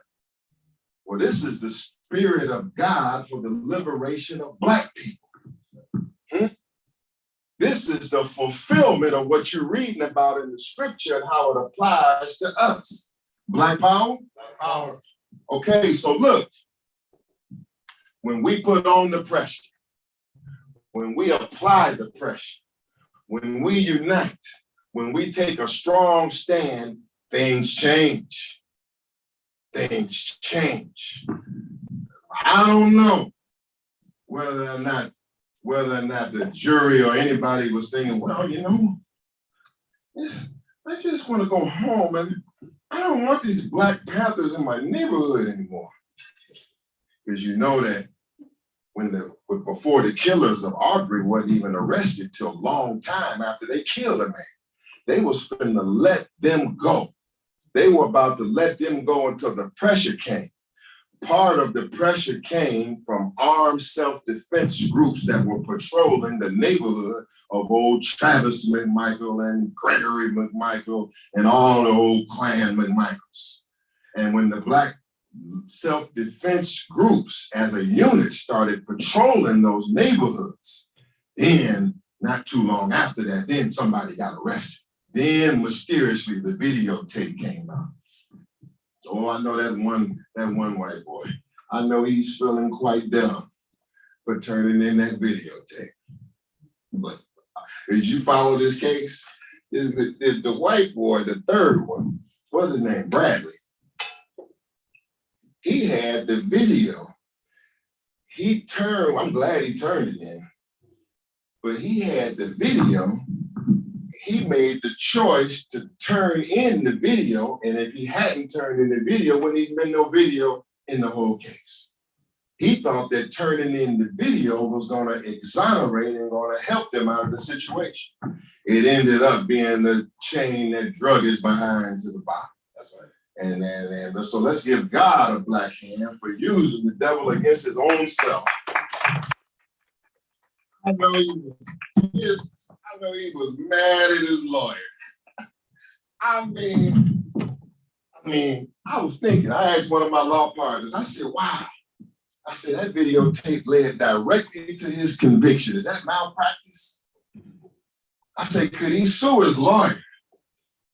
Anyway, God works in not so mysterious ways, brother. If you're going to carry that gas, if you're going to carry that gun, if you're going to pick up arms, pick it up in self-defense for the liberation of your people. That's the only way to roll. That's the only way you need to use that Glock, that 40 cal, all of that. It has to be put into service for the liberation of our people. We want an immediate end to police brutality and murder of Black people, an end to Black on Black violence, snitching, cooperation, and collaboration with the oppressor. We believe that organizing our community into Black self-defense groups, that's the way to go. That's the way to go. Go ahead. Let me take your question. Right where we rolling. Can you repeat the snitching part again? Yeah, the question about snitching, and we'll get right into that. Says an end to Black on Black violence, and we say we want an end to snitching and cooperation with the oppressor. You say, yeah, I like that. Some blood say, yeah, I like that, dog. I'm gonna be snitching. I'm gonna be snitching, dog. I got 20 bricks. Finna make me 300,000 off these kilos. No snitching allowed. I got to get this work off, dog. They like that. But that's not exactly what that means. Snitching in collaboration with the oppressor in our program means to cooperate with either the police or the government into oppressing a Black liberation operation, such as the Lion of Judah or the new Black Panther Party or anybody that's doing good in our community. Yeah, if you go against us and if you tell the police anything that we're doing, that's snitching. Because we are 100% for the people all the way, and anything, and we ain't doing that wrong anyway. We just choir boys. Is that right? Huh? We just quiet boys, is that right? Snitching goes something like this. In 2004 in Atlanta, 50 Cent album just came out. Some of y'all weren't even born then. That's how long that was, but just was born. 50 Cent Get Rich or Die Trying just came out. It was the Atlanta All-Star Game weekend in Atlanta. All the cars was packed. Nobody could move on the highway. The new Black Panthers was in town for the All-Star weekend. Two of our men, I wish we had our newspaper too. Two of our men got out of the vehicle and went to selling our newspaper to all of the cars that were stopped. Wasn't doing nothing wrong, just selling our Black Panther paper. Hey, brother, hey, sister, selling the paper. Two white undercovers took offense to that. Two white undercovers went and grabbed our men, my men, and grabbed the men and arrested our men. Put them in the car and arrested our men. And so when the other 15 of us went and found out that they had got our men, we were not pleased with that. So we went to the police car where they were at, and we were asking that they be released. And the old white cops or Georgia undercovers or whatnot, they wouldn't release them. They wouldn't release them at all. And so we held ourselves. We said, okay, wouldn't be detain our men, we'll just get our men out. So we went back out on the street. The cop pulled out of the little area back into the traffic where all of the traffic was stopped. And they were stopped with our men in front of all of the other cars. Well, our brothers saw our men and they were unhappy that our men were still captured. They wanted to capture, so they wanted to send them the greetings. So they just started chanting on the sidewalk, Black Power. All of us just started chanting, Black Power. Cops right there in the car. Oh, these two bad white boys. They stuck in traffic instead of just ignoring us.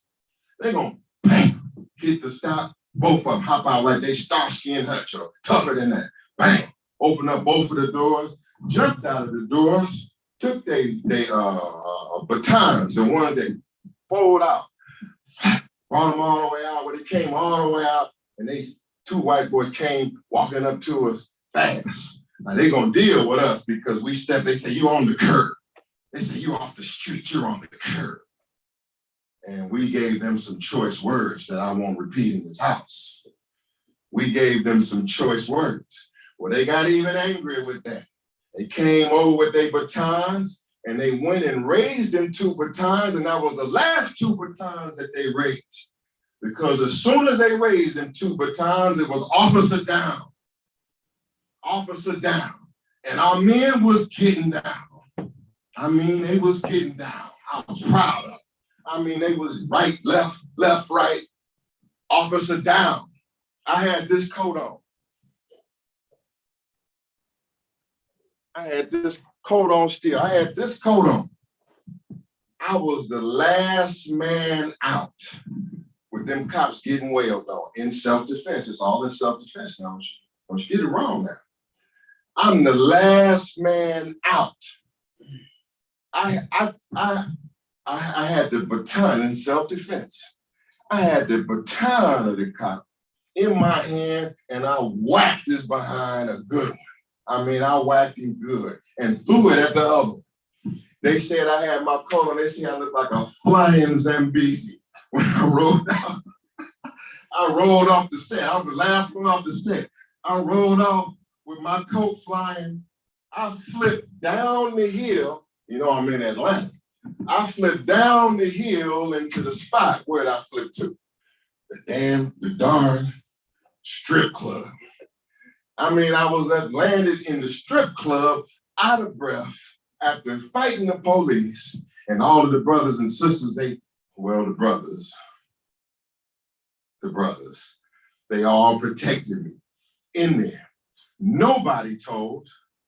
Nobody went over and said, did you see what they just did to them police? Or over there, he was wrong. That's snitching. because those cops were wrong.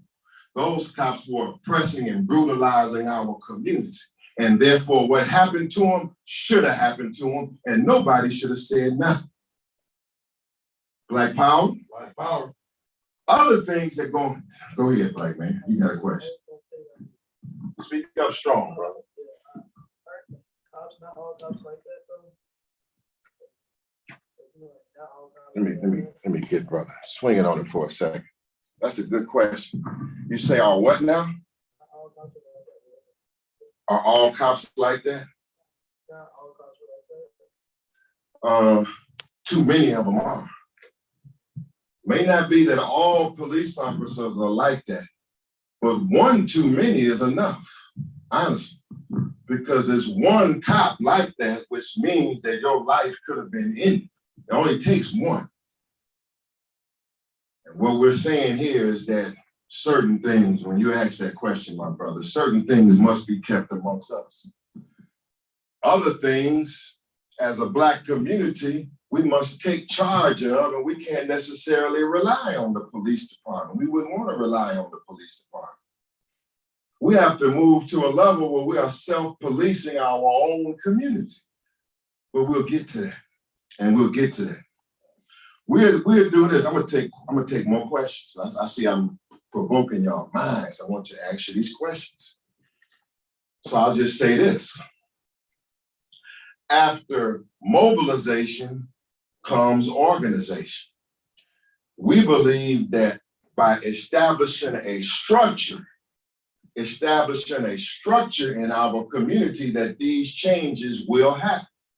When you see these gentlemen here and the others that should be here, when you see the work of President Nassi in this city, and the new Black Panther Party, this is part of the structure that we built. We're building a structure of Black men all over America, and that will have a change on this problem. We're not just running around saying things and going. We are not just civil rights leaders who have a press conference and that we don't. We are builders and trainers of men. One reason why I got up at 3 o'clock in the morning, caught my flight into Indianapolis, been here all day on my own dime. Why am I here? I'm here because I know that there's a man in town that is training and raising up Black men, and he's my brother, and I want to support him. I come here, come here because there's a man that when I called him, and some men, when I called them to come into Georgia, they got up in Minneapolis and drove 20 hours over everywhere just to be down there to support the actions in that case. Let's give them a black hand for that. 20 hours. 20 hours there, 20 hours back, and anything could happen in the meanwhile. We know that the law says this, the concealed carry says that, and all of the codes about where you can have and not have a weapon. We know it's all in the law, but we know that there are two laws, the written law and the unwritten law. The written law say you got a right to do something. The unwritten law say, Negro, if you do. Written law say you can carry it done. Unwritten law say, Negro, if you do. They took all kind of risk, but they did it because they're real soldiers and they're freedom fighters and they're willing to take a risk. We are building a Black man's manufacturing center all over America and raising up Black men and making them soldiers, responsible soldiers, better men, better fathers, better husbands, better parents, teachers, but they are not sissified men. Black power? They are very strong Black men. And all over America, we're now building pockets and regiments of them. Right here in Minneapolis today, I was out there today with some of the strongest Black men that I've been around in a while. I come from Brunswick, Georgia, and with strong Black men and strong women, don't get me wrong. There was plenty of sisters down there also. But I speak right now to this point of our program of manhood training and raising up Black men. We're not just going around having demonstrations. We're not just having speeches from the rostrum. When we come here, we're building a black man manufacturing system that will cut down on black violence and black on black crime. Ma'am. So, this is a good thing that you all are doing, fighting for the black community and things of that nature. But what do you also do about when our men are fighting against themselves and they're shooting themselves and they're killing our children? Like, how do you balance that? You're fighting two enemies here. You're fighting the racist enemy, and then you're also fighting your own people, which is our people, and they're out here killing each other. Excellent question. And we don't view it as it's a struggle, but we don't view the brothers in our own community as somebody we have to fight. We view them as the ones that we have to save, the ones we have to reach, the ones we have to teach. And we believe that that is the structural way, the root way of going after this problem. That every time we get a young brother that could be in prison, could be in jail, that could have killed another black man, every time we take him off of the streets and out of what they call the devil's world and bring him home to us, which we call where God wants him to be. That's one more person off of the rolls of the killer list. That's one more killer off of the rolls. I have a question. Yes, sir. I don't mean to interrupt. That's all right. Come on. Now, let me say this first. In the atmosphere, you free. You free. I always ask that don't say bad language. But I'm gonna say this for you free. I mean, these people they can take it. So I don't want you to think that is, and I don't want you to think that the questions is going against what you say. First of all, yeah, and like me and you talked before we did this, is that we basically want to see things better and just not talk about it better. I do have a question. Yes, sir. Like the issue when I listen to Nancy talk, we talk a lot. I listen to what you saying, and one thing I want to say before I ask some questions is that I really do believe, as a preacher of the gospel, that a lot of churches is always deemed to be weak. Now in this church, we teach with everything you said. We teach. We go out and get young men and teach them to be men, because from the question that the sister asked is that I understand you saying we're gonna come out and we're gonna teach them, but I think on with certain people, certain groups, is if it's not done this way, then it's not done. And that's just not the reality of the fact. I'm gonna use this for example. And this is the first one. We say this is a conversation we have, and there shouldn't be no offense by anybody when we have a conversation. That's one problem we have as being black folks. We can't come together and have a real problem. Real conversation. But the thing is that when we do these forums, because this church is not the first one to do, we do these. We ask the people to come together, okay, and they put up their belief above everybody's belief, and then we stay separated, and then Pillar of Truth will show up. Our men show up, and then when they saying that what they believe in is so great, we don't see them. I'm gonna ask a question in a minute, but the thing is this is that saying, well, these guys have to be taught. We're out there teaching these guys. We dealing hands on hands. Okay, now I know y'all don't like to use black on black crime, but if a man walk up, we have one of the elders now, and we have some brothers now here now, but the brother see him walk up on another brother and shoot him in the stomach. Where's the schools in our community? We have a lot of black, rich men, wealthy men. Where's the schools in the cities? why do schools have to get funding from the white man to open up and deal with these problems? And what I'm saying is this, is that when people talk, it's fine and well. And we could talk about the oppressor, we could talk about how much we be oppressed, but nobody stops us in here going out there talking to anybody. And because majority of these people came from streets, from gangs, from shooting, and we educate them. But what I'm saying is this, is that this is all well, but just like to piggyback off our question, what do we do with that? What do we do with what? With her question, what do we do about dealing with the issue that we have when they say black on black crime? It's happening, it's real. And when you say don't tell them, and they in our community not telling on things that they see every single day. We did one, we got in the community, we use our own money in our community. We got in the community, we were dealing with the youth, and we said, what's the worst thing that you deal with every day? You know what they tell us? They say, mom and father fighting, dad out there selling dope, and the shooting. They scared to walk in their own neighborhoods. And instead of us saying the white man that don't, I see, brother. But the thing is this, is that everybody having a chance to talk.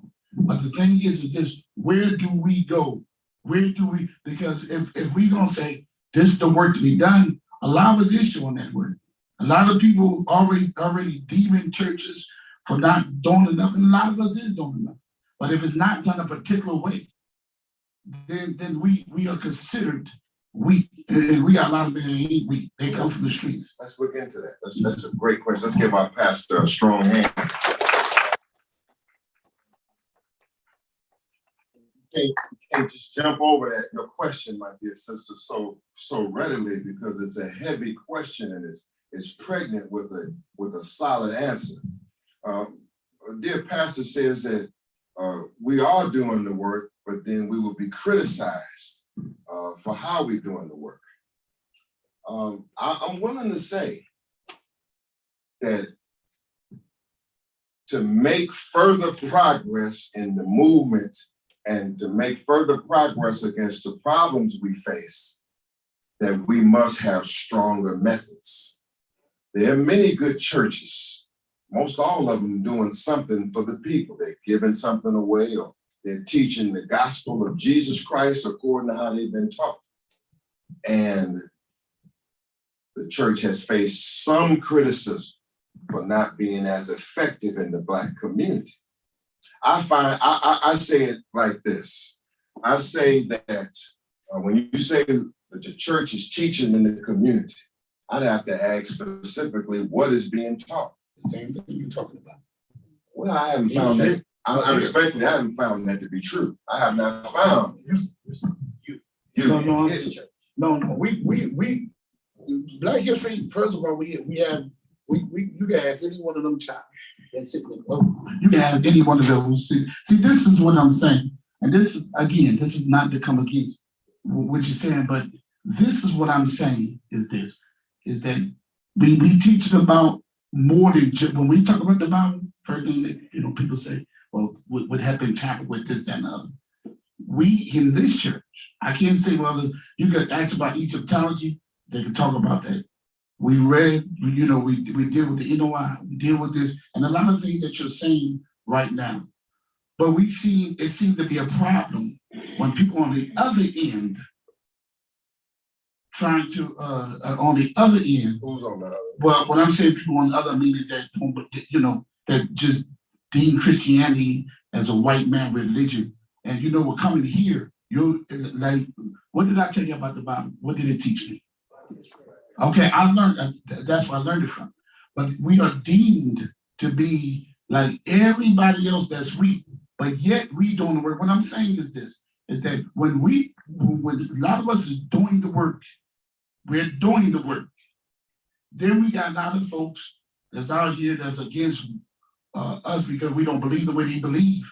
And then they say we're not doing work, but yet we're making more progress than a lot of folks is doing in the community. Number one. Number two, even in history, the church has done a lot. It's history, and the church have done a lot in this country when it came to racism and all. But people don't want to read them books. There's a whole lot of apostolic preachers throughout history, from Bishop Mason and the rest of them, that stood for what we all are standing here for now and fought for the freedom of Black men. And I say this is that we have a separation in our community. And when we're going to stop blaming everybody for taking drugs, for taking beer, for taking this, and it's a continue on thing. All right. And when we say we do history, there's history. There's history of us being in this country for 40 years. We teach this. We're doing it just like now, the attitude or you don't understand what's going on, but we doing the work. You mean you specifically? When I'm saying when I say not only people that hear, I know some preachers that don't work. I know preachers across this country that's doing the same work that we're doing. And we take our own money to educate the young people. We go out in the community, and you're not here on a Sunday, or you're not here at a church where we have a church full of folks. They call this the ex-church. That come from alcoholism, that help themselves from drugs and with the participation of a lot of us that's working in the community. They have got that help. But then again, we still doing it wrong. But yet we still talking about these things we're trying to integrate to a system that don't accept us. So who's going to take responsibility for the community? Okay. Like I said earlier, if a Black man shoot a kid, there's no explanation for that. There is no getting them off on that. There's no shutting your mouth. He needs to be dealt with. And if you talk to Nasir, the reason why we have come together, because we have a lot of same beliefs on how we deal with the community. But I'm not a preacher for a bunch of excuses. I'm a preacher for what we're going to get on that ground and we're going to get it done. All right. What's your question? No, that's what I'm saying. Can we let Brother Jerry Monroe, he's been excuse me, brother. I'm in the middle of my lecture. I'm not breaking into no question and answer session. I'm getting right back into this truth I'm dropping. Black power. Black power. Black power. Can I hear it stronger? Black power. Black power. Say it like you mean it up in here, man. Now, this is not a criticism of the church at all. What I'm kind of hearing in it is that this is some kind of this is no criticism of any church. This is about the work of the Black Panther Party and the Black self-defense groups and what we call Black nationalism. This is called the works of Malcolm X and others that I'm introducing you here. We're showing obvious respect and ultimate deference for this church because we wouldn't even be here if there was not a progressive pastor that opened his arms and let us in. Most preachers, or many preachers, would not let us in this church, but our pastor here has. That means he's one of the exceptional pastors. And it goes without saying that there are many good preachers and pastors in the Black community that are trying and attempting to do good, and we applaud them for that. And let me be clear. Sometimes if a Black man goes and shoots another Black youth in the stomach or kills a grandmama or dude, whatever kind of wild acts we doing, we might not call the police, but we wouldn't be shocked at all if you did. Can you get what I'm saying? I might not be on the telephone. I don't have any dealings with the police department. He might not have any dealings with the police department, but we're not saying that maybe not apply to someone else. When it comes to crimes against the Black nation, serious crimes, coming to you, man, coming to you in a moment. I'm talking about crimes, rape, and abuse of children. Nobody's for letting that go. But there's some people that are for Crime Stoppers, Neighborhood Watch, 1-800 Stoppers, get the reward. Some people can do that, but not us, not me. But I'm not knocking it, it's just not my role. I have a certain role. I'm against the police department. I don't never met with no police chief. Ain't sitting down with no police chief. Ain't finna go capture nobody and bring them in have them give a confession and tell them to waive their Sixth Amendment rights. And you can go on and I can get the Crime Stopper reward or any of that. That's just not me. But I understand that if mothers and other people have lost control and the black man and all of these groups we talking about haven't got to them yet, well, I understand how you're behind gonna end up in jail being a terrorist to your own community. I'm not shocked. But yet I'm not out here perpetuating, I'm not gonna tell you that locking everybody up and advancing the mass incarceration system, just locking more brothers up is gonna work. Statistics and facts have proven that that does not work. You got all kind of brothers, they locked up on marijuana charges, hundreds of thousands of them. And then the white man turns around and says, hey, it's all right now. You can make some money off of it. How many brothers is locked up behind that? So our approach, again, my sister, our approach is to directly reach the ones that need to be saved and to get them out of the roles of the streets and onto what we call God's roles. He might call them converting or coming into the church. I'm trying to give you a better example. There are many here that are watching. First of all, we own school right now. It's good. We do have big goals, big education, big goals, like some of the pastors mentioned. But we're going to work right here, right now. Right now, we're all the way live. Pardon me. We're all the way live on Black Panther Liberation School. That's where we broadcasting live from every Monday night. And we're on live right now nationwide. They're watching here from all over the earth because we couldn't wait to get to big school or something somewhere else. We set up our own online school. We didn't realize we could go to school online until COVID hit. Then they made everybody go online. Elementary school, middle school, high school, everybody went to school online.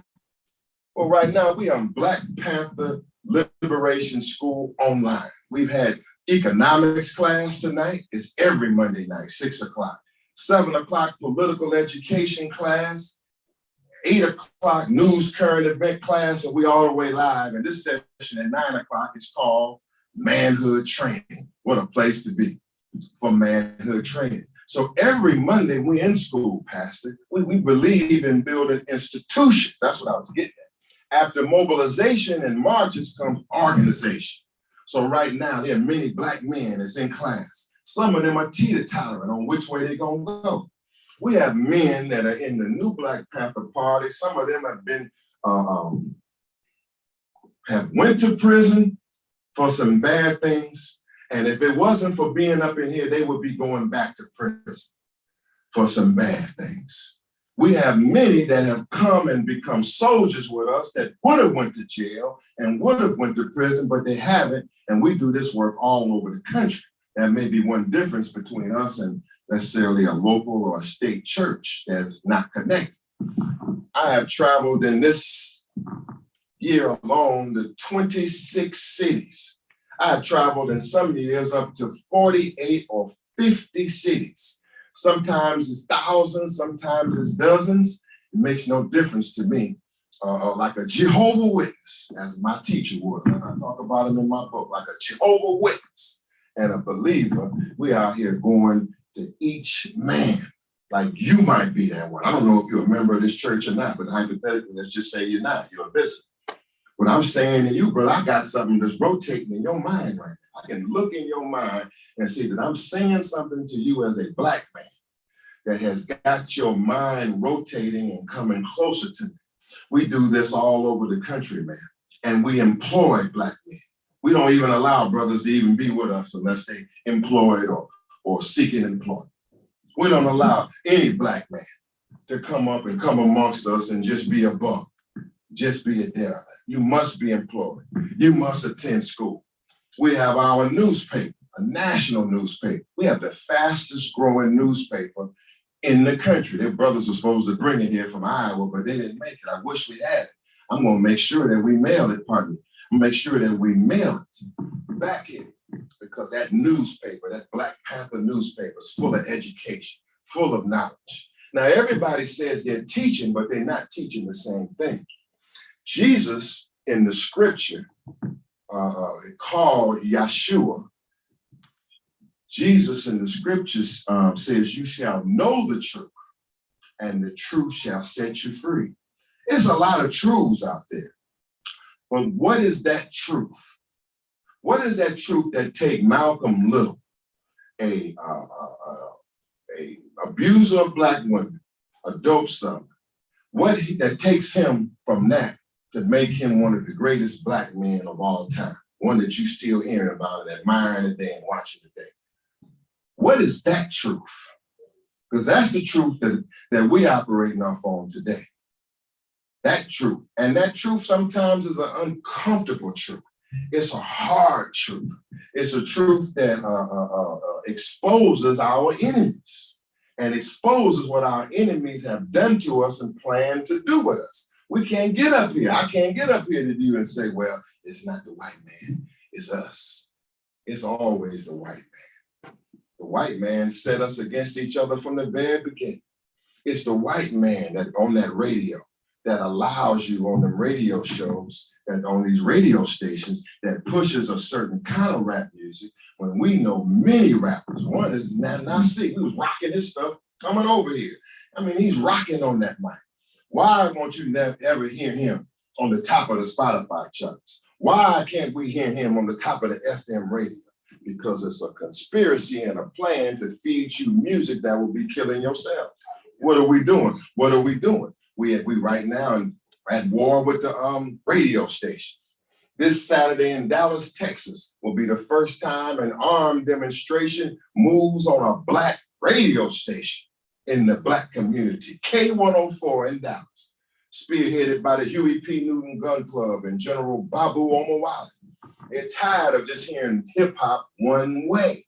And we're gonna force Spotify with our efforts. We intend to force Spotify, force Apple Music, force FM radio stations to cut some airtime for some righteous music.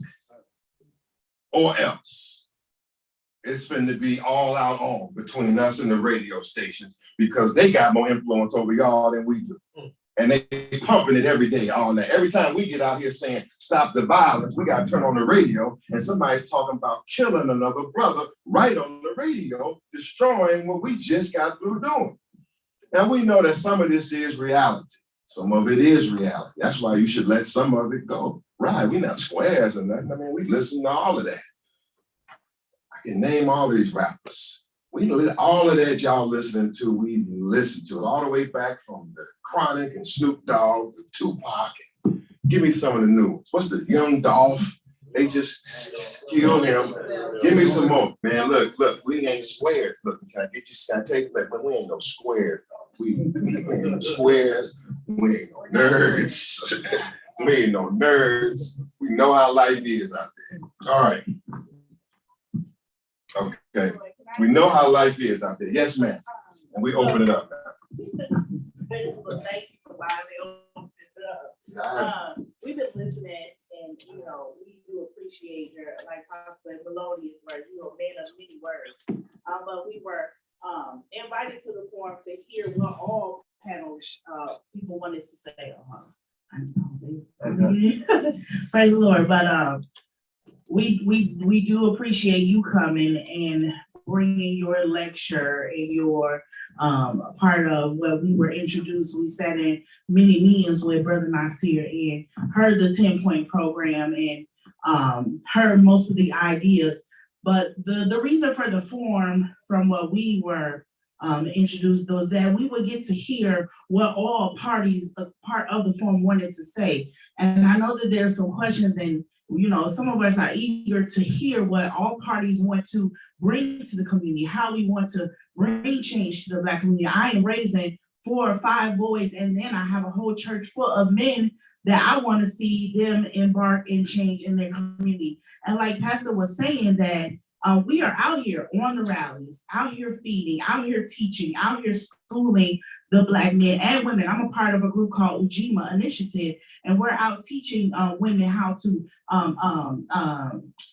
build gardens and how to read and how to mother their children. I want to hear what this the young man wanted to say, and I don't know if it was part of what she wanted to say, but I'm a woman that embodies, hear every part of the conversation. Not that what you're not saying is important, but I want to hear all voices on the panel, and I want to see, what I can write down in my notes to bring to the next forum. We've been here for maybe 2-3 hours, and I want to hear what all parties have to say. Let me ask this.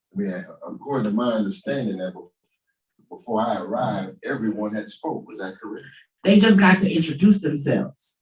Okay. All right. We'll get to that. If that's your point, man. We engage in the conversation. It's no problem.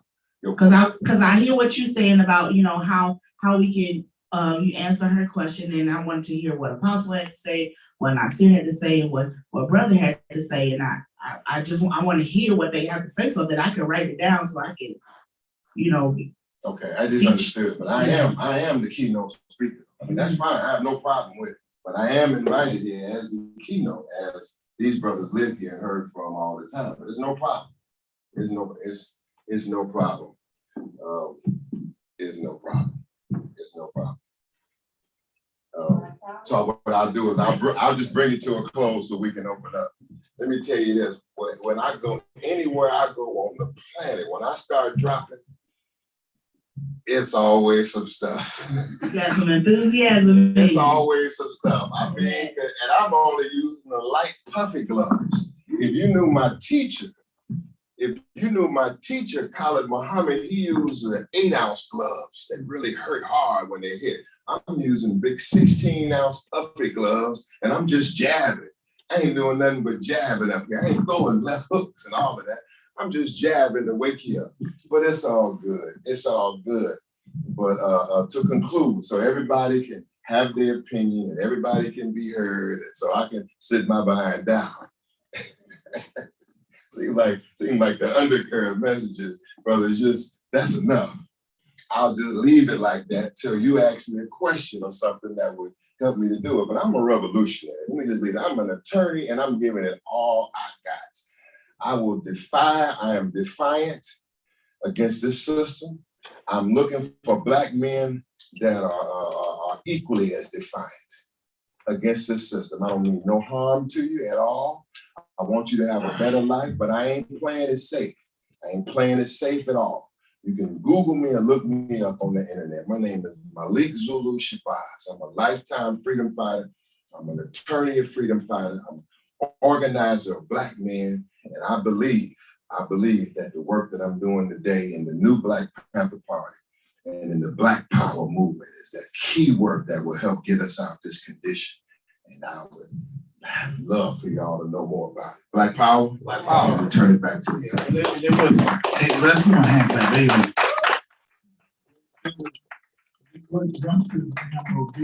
Trust me, you're in a place, there's no, I'll tell the truth anyway, there's no offense, because I believe everybody has their right to their opinion.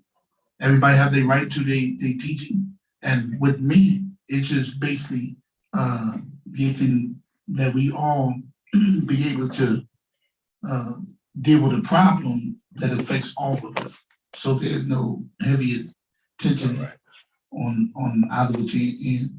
And we enjoyed the conversation. We enjoyed hearing Shabazz.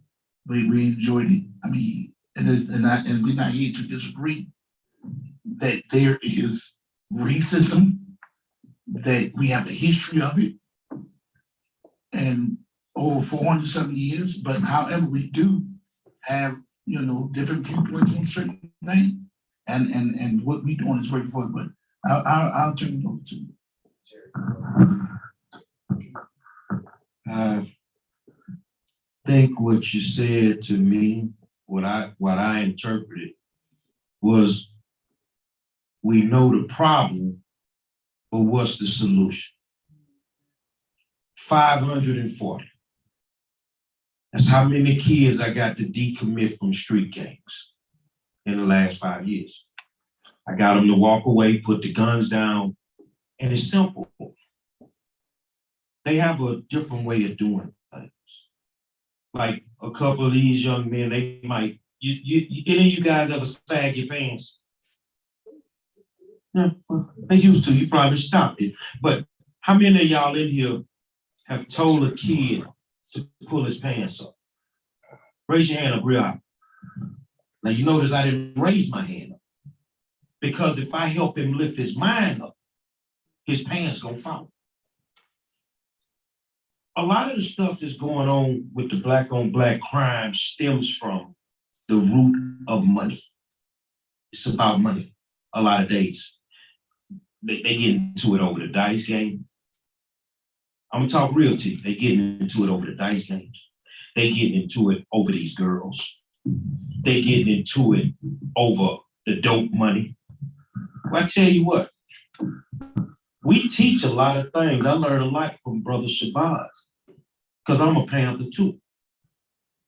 But when we speak on teaching, when are we gonna speak about financial literacy? When are we gonna speak about taking those young boys right there, lifting their minds up, so by the time they 21, 22 years old, they're millionaires? When are we gonna have that conversation? Now I want you to look at me, because you'll look at me and say, nothing, he has nothing. No, I'm America's worst nightmare. I'm a rich black man. You might think so, huh? As much as I fly everywhere I go and stay in 5-star hotels, and that's because when I was your age, I made good decisions about my money. Now you may be thinking, I don't have no money. Well, it ain't hard to get it. My father taught me, it ain't hard to get nothing. It's hard to keep it. You get anything you want. I created a program at my old high school where George was, and it was an entertainment entrepreneurship academy. This classroom, and you'd love this. You know y'all in high school? Okay, you'd love to come to this class, because in this class, you get to listen to your favorite music artists, but you get to make music. You get to make music videos. You get to do all that. But you don't need to come to this class unless you want to own the company. One of my best friends is, I consider the greatest rapper to ever live. Scarface, Brad Jordan. We have this conversation all the time. We don't need to build another Scarface. We don't need to build another Tupac. We need to build whoever owned the company. And at the age that they are, by the time they 40, their house could be paid for. Everything could be done. So what I need you to do is, I want you to put the dope down. No, you can't talk to me about dope, Mr. Monroe. Why I can't? It's 448 grams in a pound of weed. It was 453 when I put the bag on it, and I only used the triple beam because I didn't want to put it on a digital scale because it would uncalibrate. Now let's have a conversation. I am you. I am you. From a rough neighborhood. Girlfriend told me one day, I want to get married on the beach in Hawaii. We got married at sunset on Maui, in Maui, on the beach. Because I chose to walk away from something in order to get something. Can you walk away from the game? Yeah, I need to teach you how to supplement the dope money. I need to teach you how to run your own company. You have things going on in this city right now that you don't have a clue about that could make you tons of money. I know, because I was in the business. I ran them concession stands in your big stadiums. But see, I was smart. I didn't want to stay in Houston. So I went from Houston to New Orleans, from New Orleans to Charlotte, North Carolina, to Atlanta. I started working football games, basketball games, NASCAR. And before you know it, I'm making $500,000 a year. Tax-free money. But you know what I did that they don't do a lot, Brother Shabazz? Yes, sir. I gave the game to the next one. If you was working with me, your goal ain't to be on the 40-40-40 plan. What's the 40-40-40 plan? I don't need you to work 40 hours a week for 40 years to get 40% of what you make. I need you to get all your money now. So if there was a plan in place for these three, and I'll give them the game before I leave the field, that you can make $100,000 a year just working at a Viking football game, would you do it? Would you do it? Would you own your own company right now if you're 18 years old? If I gave you the game, you know what happens if I give them that game? They don't have time to do the streets. They're going to be trying to figure out how they can make more money. Now, the thing about it is when you make the money, see, making money ain't black people's problem. Once we make the money, what we do with it? Most of us make our money and then the day we get the check is gone. The Asian dollar stays in their community an average of 7 weeks. The black dollar stays in our community an average of 7 hours. That means by the time we make it, it's already spent. So what are they doing that we ain't doing? Guess what I did? I got in the insurance business and I learned the game from the Asians because they was hiding their money through insurance policies. And it was making them money. So a lot of these kids will walk away from the streets if there's other things that they can get into that can help them make the money that they really want to make. Yeah, they want their Jordans. Don't get mad at them for that. That's their thing. Yeah, they want their True Religion jeans. I don't know why y'all pay so much for that foolishness. Because I'm going to wear sweats all day and have $400,000 in the bank. You see what I'm saying? So the thing is I can see they got something from the brother when he was speaking, but now you're getting something from me. It ain't hard for you, young men sitting right there, to be multi-millionaires by the time you're 25 years old. You got to make up your mind that's what you want to do. Now, if you choose not to make up your mind, then you will deal with that system that Brother Malik and Brother Nasir tells you about. See, you don't want to talk to me about the police because you took it from the slave days, and I'm going to take you into the civil rights era, and I want to talk to you about qualified immunity. In 2021, you're talking about qualified immunity. We need to get rid of it because it's protecting the police. When was qualified immunity even invented? During the civil rights movement, to protect the cops that were brutalizing our people. I listened to that brother so much, it's crazy. So when I'm in college right now and I had to choose my major, and my major is law. That's what I want to major in. So I'm studying police. I'm studying the root of the problem. And one of our biggest problems, the reason why we can't get to the point of stopping all of this stuff that's going on with us, you say it all the time, it's a lack of knowledge.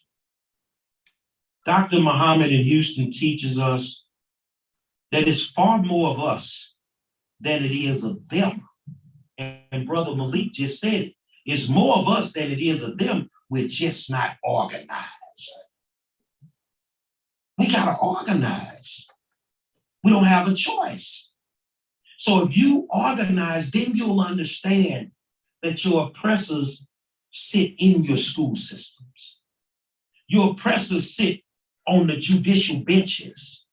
Your oppressors sit in the police departments. Your oppressors are in your hospitals, the one you think that are trying to take care of you, but they're trying to kill you.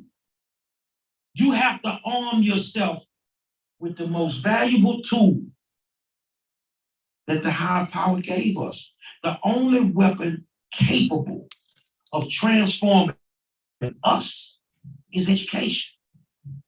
That's it. So the way that you stop the violence is you have to have a clear-cut plan on how to do that. Now, the revolutionaries, I don't know, because some of them gonna be mad because they watch. If you know that somebody killed somebody unjustly in your neighborhood, you got the long rifle, the black uniform, you look the part, but you ain't showed up yet.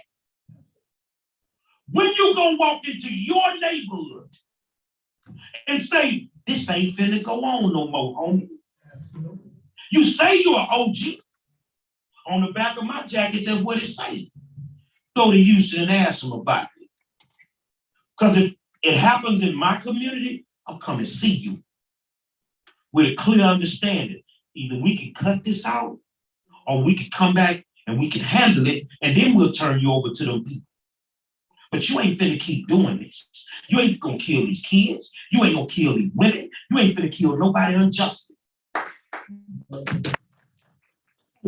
My thing to the revolutionaries that are watching on Dr. Shabazz' stream, Brother Nasir's stream, my stream. If you one of those weak revolutionaries that just show up for the rallies, if you one of the ones that just show up for the marches, but you ain't showing up for the fight in the hood, we got a problem with you.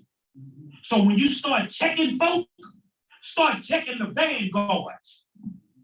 Because I was here with you and somebody got killed in my neighborhood. Did I not? Did you not see it on the street? I went into my neighborhood. This ain't gonna work, homeboy. Because before Third Ward, Texas was for you, it was for me. And know one thing, you finna line it up, little boy. Go home and ask your mama who I am, and then we'll have a conversation tomorrow.